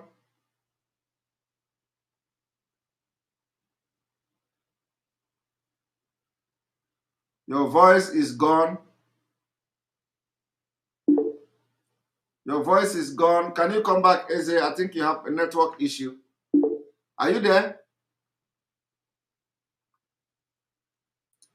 Eze, please come back, come back, come back, come back. We lost you. Welcome to the program, Ibabuchi. Yes, Mr. Simon. Welcome. Good evening. Good evening from here. Go straight to the point. Mr. Simon, the thing is like this, I grew up in Kaduna State, and all these things you're saying right now is, I mean, I'm so shocked at the accuracy in which you use in analyzing this this evil men. In fact, you have to know a man called Chenchenji. Yes. Man that owns Chenchenji airline, exactly. Believe me honestly, what you are doing today will go in history at the greatest analysis someone has ever done on the North. Because without you doing this today, or without you ever doing this, our people will remain, they will remain ignorant for as long as God knows when. If anyone don't let our people know the implications of being ignorant, then our people will never wake up from slumber. Everywhere around the world, I live in Sweden, everywhere around the world that I have traveled to, I have never seen a Fulani man who lives there. Ask yourself why. Because these people, they know, they have mastered the art of deception. no one should ever go and think that a Fulani man is stupid. These people, they are crafty. They are wolves in sheep's clothing. And they will never stop at nothing to achieve their greatest goal, which is the conquering of that country, country called Nigeria. In the north, where I was born, tell me when has Fulani people? Tell me when has anything ever happened in Nigeria where Christians are not killed? It's impossible. It's impossible. They burn people's shop. They kill Igbos in millions in the north. In millions. In Kaduna State, where I was born, Kaduna State was almost 70% Christian in the 70s, 80s, 70s, 60s. But they have managed to, from Zaria up to Kao, from Zaria up to Abuja, they have managed to systematically reduce the population of Christians in mostly Kaduna, because Kaduna is their how do you say, Kaduna is their powerhouse. Kaduna is their powerhouse, because when Lugard amalgamated Nigeria, Kaduna is where he placed as the powerhouse of the north. That is why when you go to Kaduna today, they have Lord Lugard House. And that Lord Lugard House, it's very close to Arewa House. It's very close to Arewa House, which gives them the proximity and the opportunity to absolutely bring everything and everyone together, because they know Kaduna, with the fact that Chukwuma Kaduna Nzogu was one of the Igbo men that shocked the Fulanis. That's why Fulanis, for them to terminate the Igbo man in Nigeria, for them is their ultimate goal, because the Igbo man was the one who struck fear into their minds. And that's why you see that I do everything possible to see that they subjugate the Igbos. But they are forgetting that without the Igbo man, America, you see today, will not have its declaration of independence. Yes, Igbo people was the people who were the rebellious slaves in America. They were the people who started rebelling against slavery. Igbo man was the first person who bought himself free from slavery from the British colony. The Fulanis are forgetting that. But this time they will see we are all over the world. Brother, keep doing what you're doing. We got you. Thank you very much. Appreciate it. Thank you very much. Bye. All right. I'm going to bring you. We have a newcomer on this. Michael, welcome to the program. Michael, can you wear your cloth? You don't have cloth. And I will not kick you out because this is your first time. Otherwise, I will kick you out. All right. Let me bring you Okenyi as we wait for Michael to wear cloth. Bere Okenyi, welcome to the program.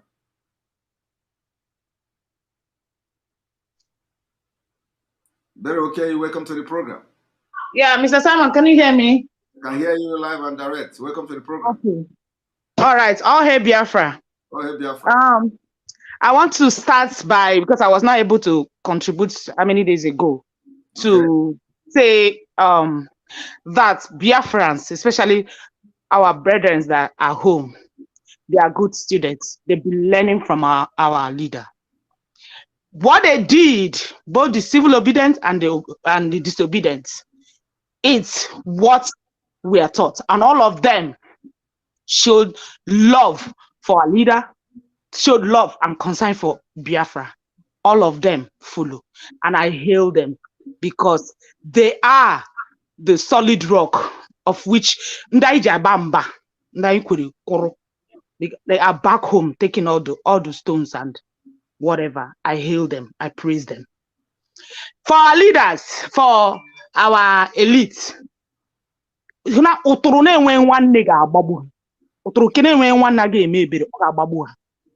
for all this exposition that they are supposed to be aware of, and yet they are because of nonsense chieftaincy title.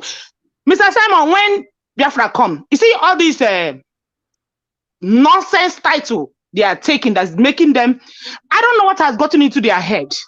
They have forgotten who we are originally. We're busy chasing shadows. People are taking things, learning from us. We set the pace. People are anywhere we go, we set the pace. But now we're chasing money, title, and rubbish, fame, and fortune. I want to beg all the prophets that are seen. Bikonu. There's one man that I don't know his name that made a video. If you're a prophet, they reveal something to you, now stay in your closet, pray, do fasting. Can you stop coming to the social media and be talking? If God has given you assignments, they reveal something, pray. God will hear you. That's why he revealed it to you. And stop all this nonsense that they are talking about. I heard one man talking about, and if you give our leader the prayer to do the same prayer, and so that means that he's listening. Must you come to social media and be talking what I do not know?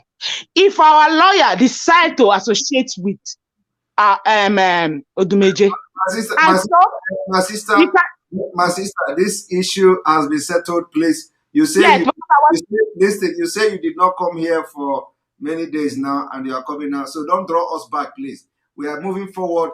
We are moving forward very, very fast, and now we are talking about the exposition that we have just made this evening, following the one we made yesterday. So let us move forward. The thing that is bygone is bygone. Whoever that have said something is a bygone thing. Let us move forward. Don't draw us back, please. I will give you another seconds to conclude, and then we continue. Thank you. Thank you so much. Thank you. Well, I want to say thank you for all you have revealed. And I want to let us know that right from time, even the money that we were using in Nigeria, they scripted their Islamic in the money. We'll be seeing it, and we did nothing. Whatever catchment area means, even when we wrote JAMB, I don't know. We didn't stop them from going to school, but we pay the price. They give them lesser score, we struggle, and yet we stand tall. That's who we are. Whatever they, even if they box us, like you said, inside the GSC whatever, where they kept our leader, there's still Biafra is standing tall. That's who we are. It doesn't matter what they do, but our leaders should know that these people have themselves organized. Though, let us organize ourselves and set our priorities right. And stop all these things that we're doing as if that what they're not seeing, they're not hearing. Even if they know they see, they know they hear, they know they see. Things are happening. Exposition are being made, which is not a fact. No, it's not that it's formulated. It can be, you can get your resources from anywhere, but you are doing us a favor by revealing this. Moku hear word now, Moku open our ear, hear word, so that we can move forward. That's all I have to say. Thank you so much. I appreciate everything you're doing. Thank you. Thank you very much. We appreciate you for being on the program. And again, Michael, welcome to the program. Thank you. Thank you so much. Mazi Simon Ekpa. I'm going to call you that way. I'm a Yoruba man. I listen to your. Wow. I have to be very sincere with you. Mazi Nnamdi Kanu really opened my eye. I have to tell you, I live in Chicago. I left Nigeria about some years ago. And every time I come back from work, if I don't watch Mayegun, I watch you. If I don't watch Mazi Nnamdi Kanu before he was captured, I watch you. Everything I do. So what I'm just going to contribute once again is that I want to thank you for the good job you're doing. You are putting your life on the scale for us, for everybody, for the Yoruba, for the Igbos, for the Biafrans, for the Benue people. You are putting your life on the line for us. And I want to say I appreciate what you are doing. You are really doing a good job. And God will bless you. God will keep protecting you. Amen. We are all fighting. We are all fighting one cause. As far as it's concerned, now we are fighting one cause. So what I'm just going to say is, firstly, I want to talk about IBB. IBB, firstly, is supposed to just be kept in the shadow. He has been in the shadow for a long time. So right now, yeah, he has been in the shadow. He has been on his wheelchair for a long time. So now they're just bringing him out to be relevant, because no matter interview they're going to give IBB as a person, he's still going to be behind what all these Fulani Hausa are doing. Whatever he's going to say, they're just making him relevant now. He's supposed to go and sit down. They're supposed to keep him in the shadow on his wheelchair. We are not even supposed to hear about him again, because now we are talking about Biafra. We are talking about Yoruba nation. We are not talking about Nigeria no more.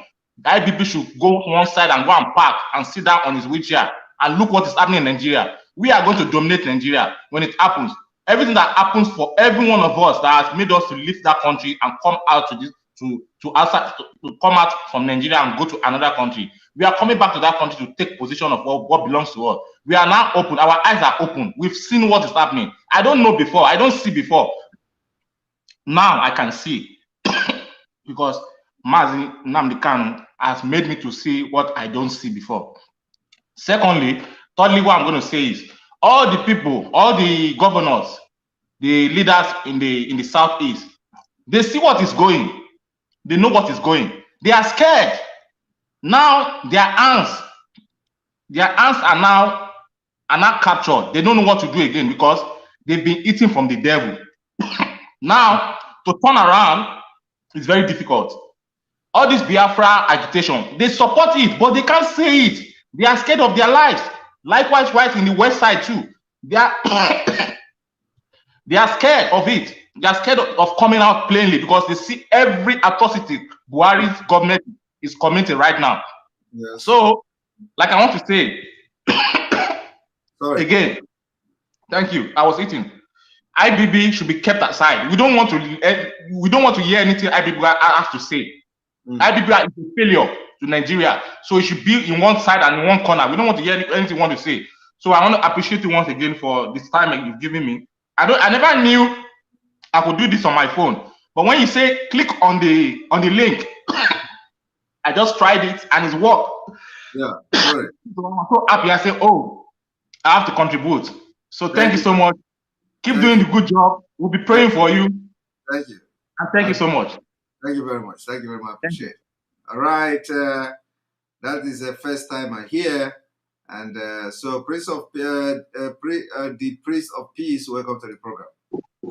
Thank you, Simon. Yes, you wanted to talk and you didn't talk, so I don't know where you disappeared. I was at work, so I figured out it will be quite a while before I get it, so I have to go on with what I'm doing.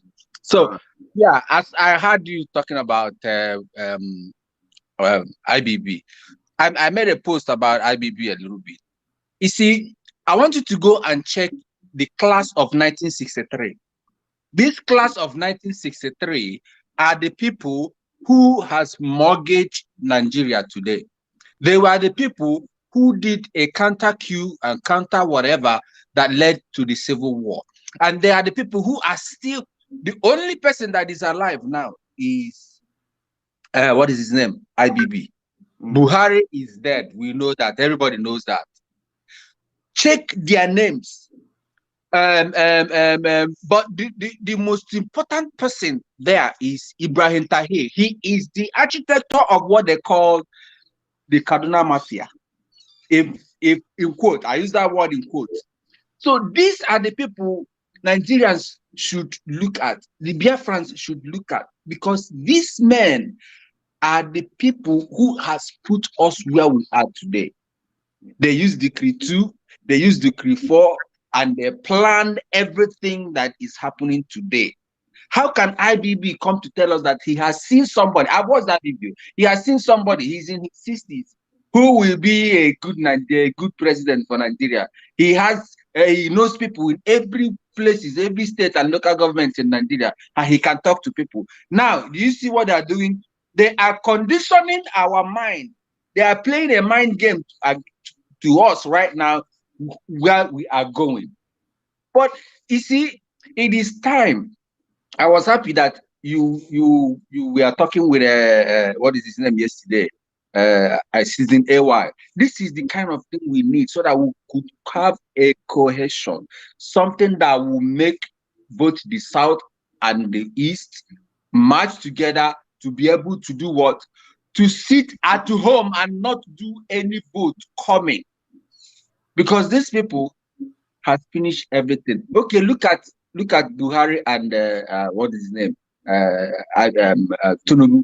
Tinubu came to the US to do surgery.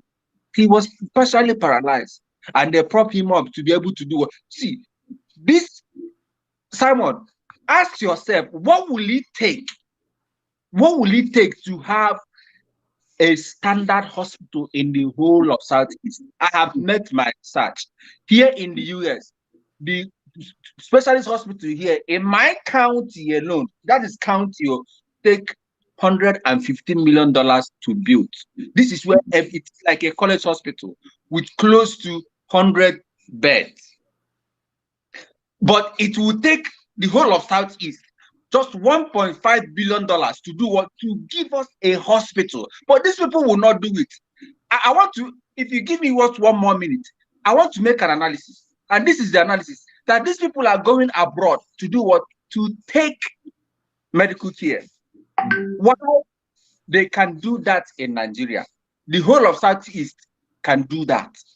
The whole of 5 states in the Southeast can station $1.23 billion worth of healthcare facility, where the doctors, their family can be taken care of.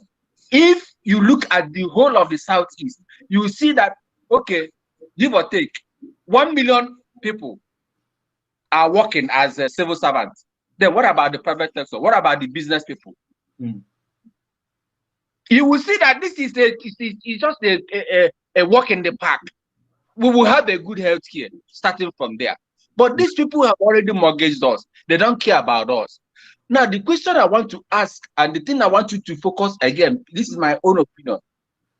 Touch the people that were born from 1980 till 1999, from 1999 till 2021. How has their life changed? How has the life of these people? It makes me cry. The other day, I made a post. Trust Library. This is a zip code. The library for my own zip code where I am, where you can see small children, adults, old people come to do what? Get information, relax, and teach their children. Can't we be able to have that kind of thing? How much does it cost? That alone costs about $1 million to have a standard library. It breaks my heart, because listen, one way or the other, it is not about this. Although the IBB and the class of 63, including OBJ, have mortgaged us.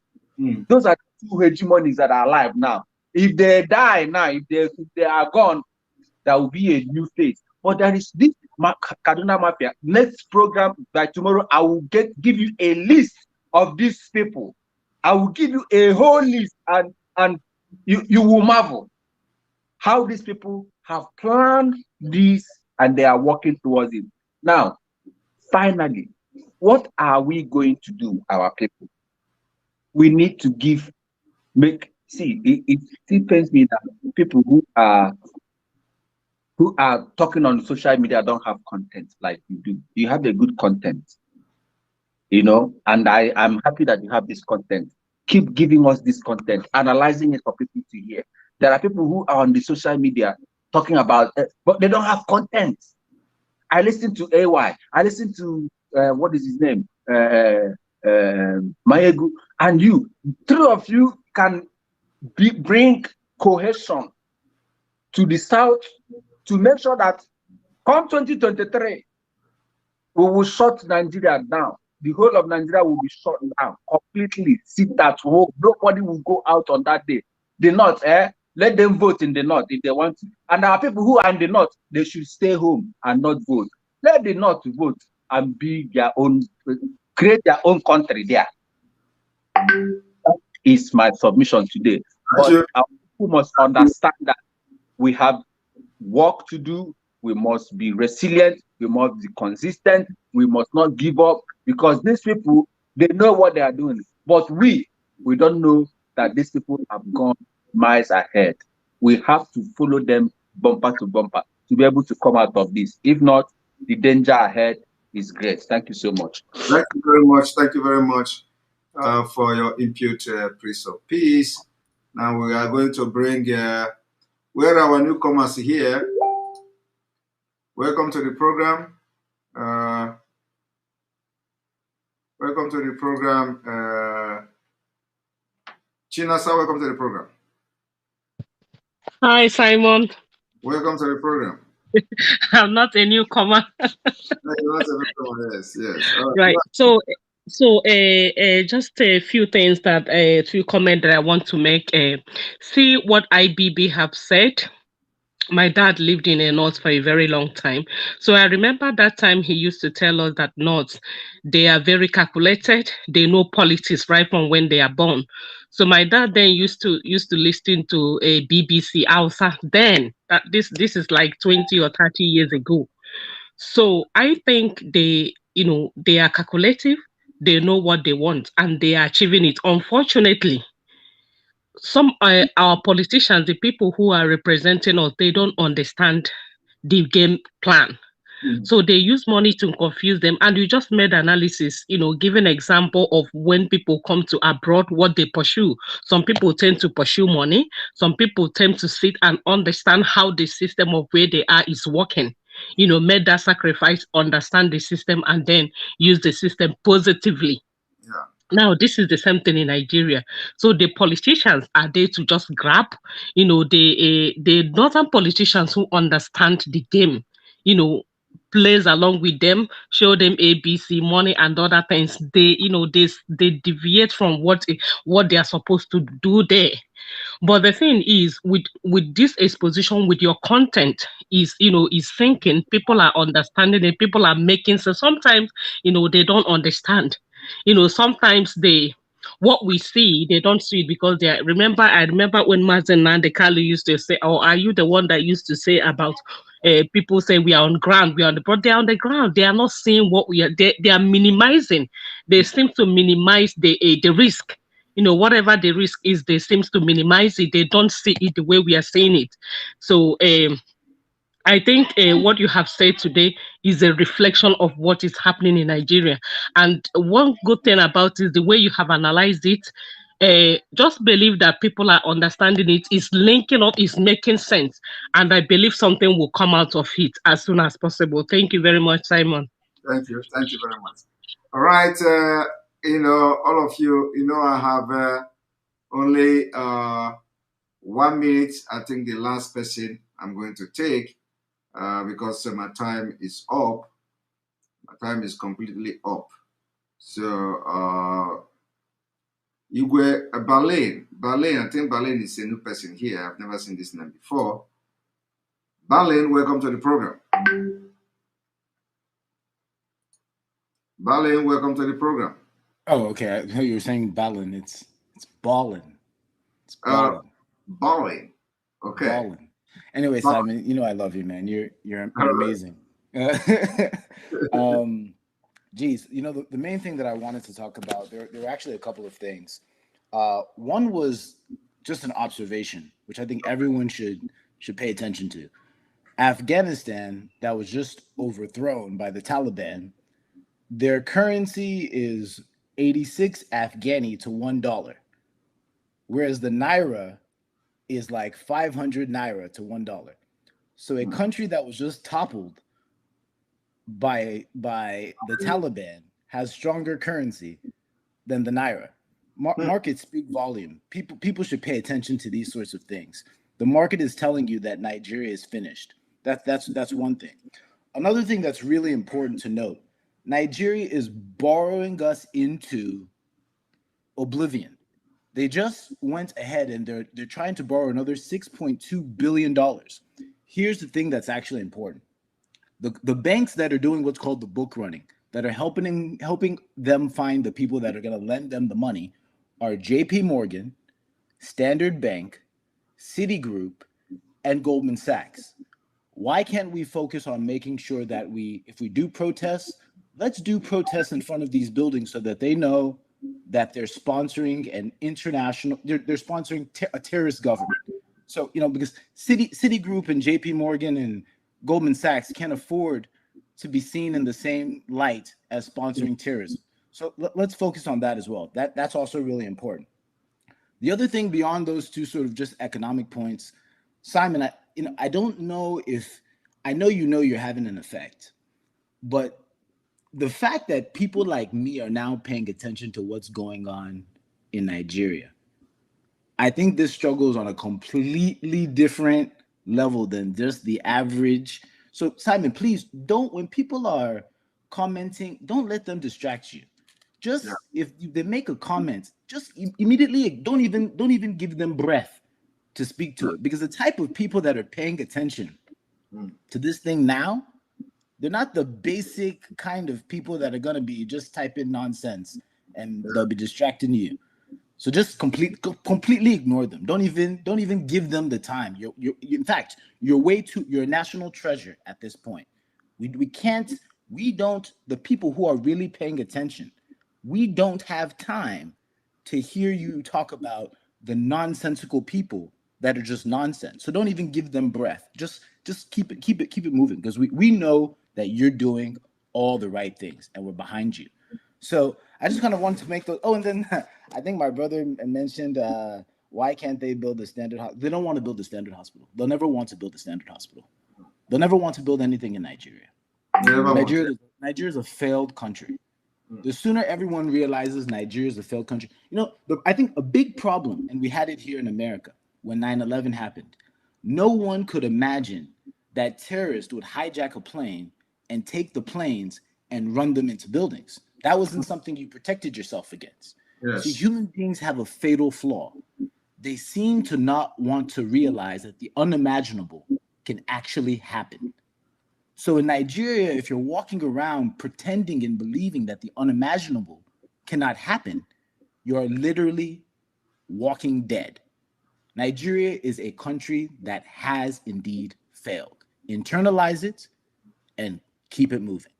So thank you very much, Simon. I really appreciate it. You're a national treasure. Don't even waste PIM on trying to respond to people that clearly are a waste of your time. We need your focus. We need every word that comes out of your mouth to be important, not the haters that are just hating for absolutely no reason, the mindless goons that are just on internet talking about nonsense. Don't waste time. Don't talk about it anymore. So it's a waste of your time. Thank you. God bless. Thank Take you. care. Thank you. All right. Abumwa Biafra, I know that you have been always not very lucky you always come at a point where I'm always going out and I have to work very early tomorrow, but because for exceptional reason, I have to bring you. Welcome to the program. You have to talk 1 minute, so I will go to sleep because I'm going to work very early in the morning. That's why I have a program today. All right. Thank you very much. Can you hear me? Yes, I can hear you. Go ahead. Yeah, I'm very fast for it. Thank you. Last time you exposed about OBJ, Obasanjo. Yes. I remember I contributed and said, this man talking as an elderly state, he should be in the prison or in the grave, because those are one of the product of naturalization and foreignization. So no normal person should be listening to these people like IBB as he come out now and they have revealed everything. And this is one of the reasons why they are holding our leader, thinking that the whole information will die. And we thank God for God preparing someone, for God knows what will happen in the future, and that's why He prepare you down. And when people was worried that time, the thing happened, and then you remember also I contributed that let people know that Simon Ekpa is there. So let's stop complaining. So thank you for the good job and everything that's happened going on. I like your courage. I like your spirit. I like your, your emphasizement of everything you do. So the so-called leaders, that are also a product of the of the same topic, this story you are teaching us. So that is why there will be no election. So thank you, and keep doing it, because they will Thank you. never get to. Thank you. Thank you very much. I appreciate you. Appreciate Thank you, your my brother. comment. And Johnny, you are a very resilient man. So I'm gonna bring you in. Welcome to the program, because even all this while you still stay back. So go ahead, just very, very fast, very snappy. Okay. Already have just like typed what I just wanted to say. To remain super focused. I said, all hail Biafrans, IPOB one family. Don't forget the Psalms. Don't forget the Psalms. Let's keep praying. That's the only thing that we should do for MNK now. And for ourselves, we should remain always focused. Any distractions should be shut out. Keep on good work.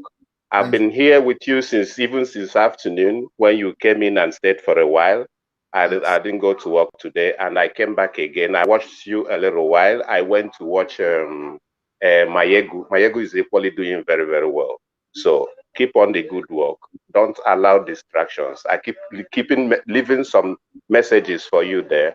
So many distractions will be coming in from the left and right, but keep resilience and don't forget ever. And we should not forget the Psalms. MNK have always said that we should be saying. It is very, very, very important. Prayer is very, very important. We should do the ones that we can do and leave the rest to God. And be respectful. Be respectful. Everybody have his own job. Keep up the good work, and may God bless you. May God give you the courage, the zeal, the everything that one needs to keep on, And all of us that cannot be doing the same thing you are doing, we have to follow up, and we have to be respectful, and we have to know that charity begins at home. Thank you. We shouldn't be selling ourselves to them. Thank you, and thank you, and thank you. All right, I appreciate. Thank you very much. All right, Igwe Collins, welcome to the program. 1 minute.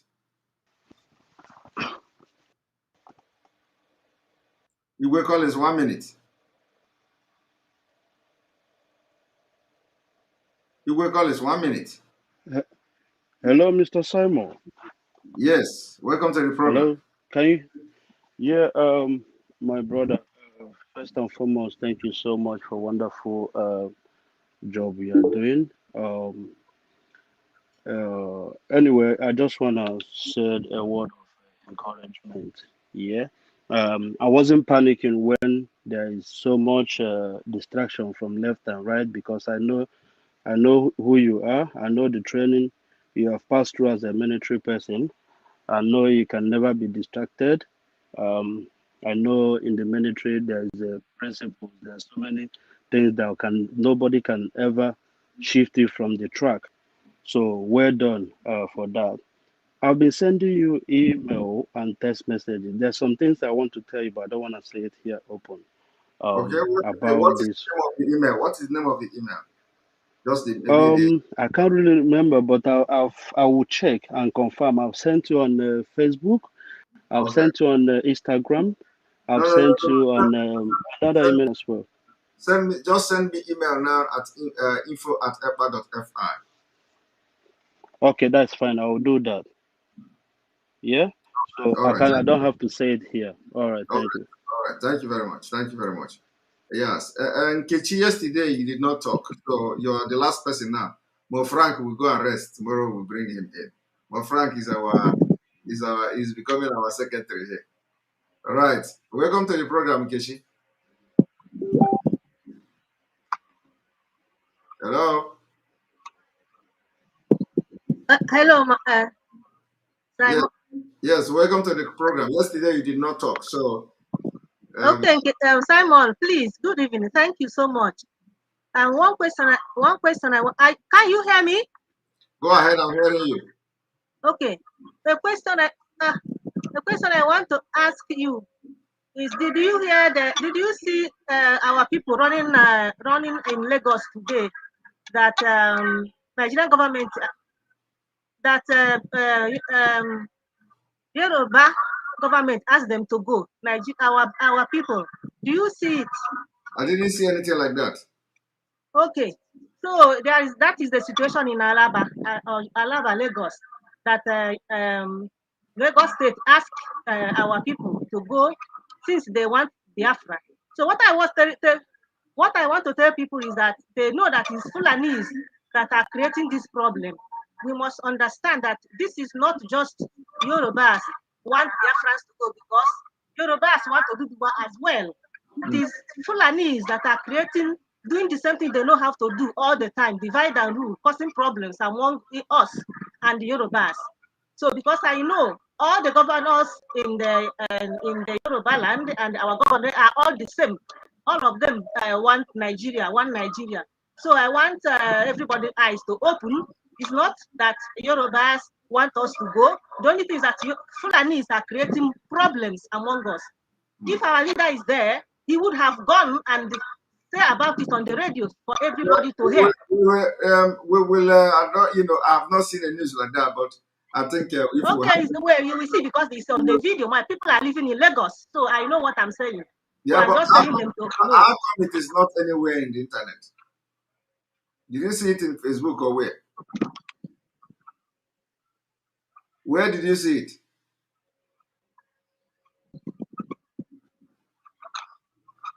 You are not talking again. Where did you see it?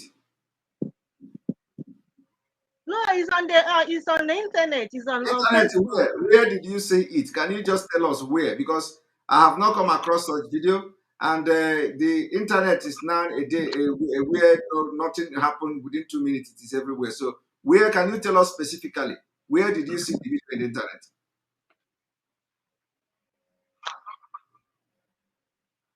Simon, I will send you the video. But the only thing is that all the video I have sent you on WhatsApp, you have not attended to them. So I will send you. Can you tell us where you see the video? You have thousands of people. You have 5,000 people watching you here and listening to you. So you cannot just come here and give us information. Tell us, where did you see the video?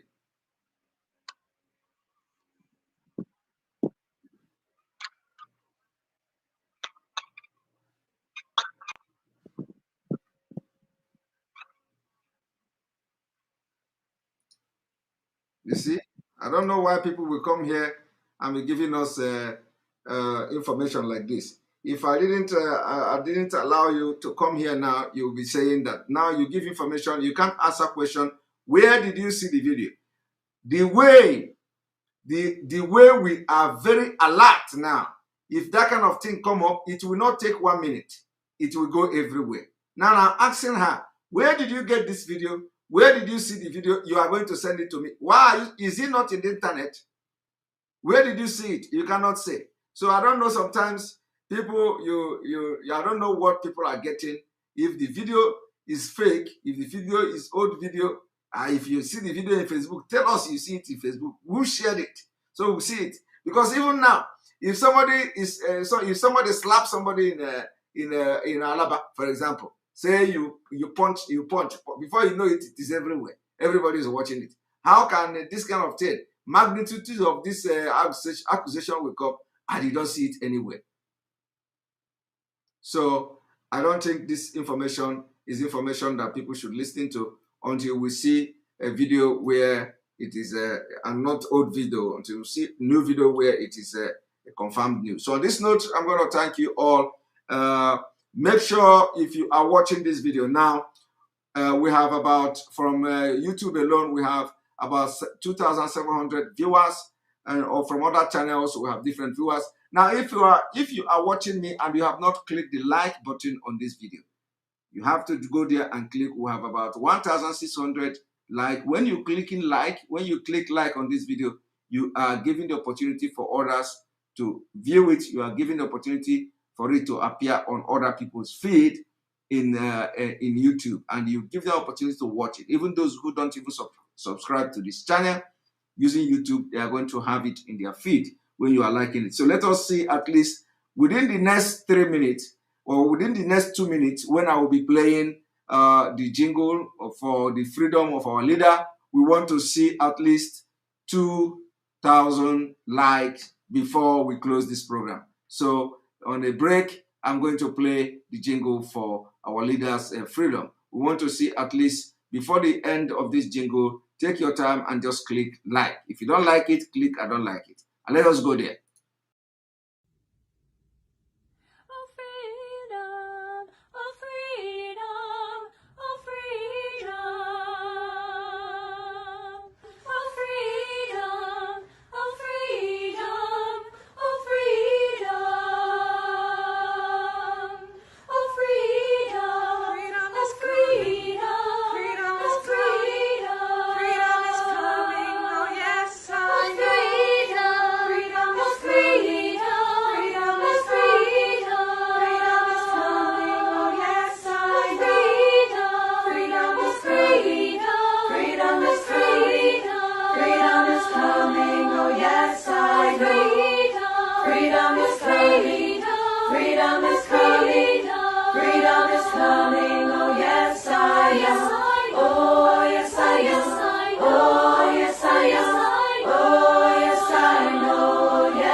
Right, welcome back, and for those, thank you very much for making this video available to others.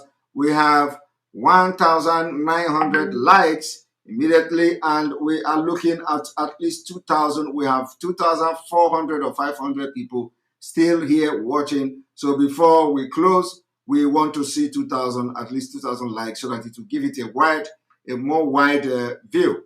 Also, make sure that you copy the video, cut it, and let it go viral. Let us keep exposing and destroying the foundation of Nigeria, the evil foundation of Nigeria.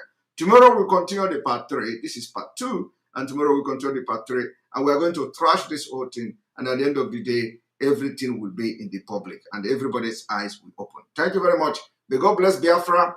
May God bless Oduduwa Republic. May God bless Middle Belt. May God bless Ambazonia. May God bless ESN, may God bless IPOB worldwide, may God bless Mazi Kano, may God bless our DOS, and may God give them wisdom to propel this struggle to continue.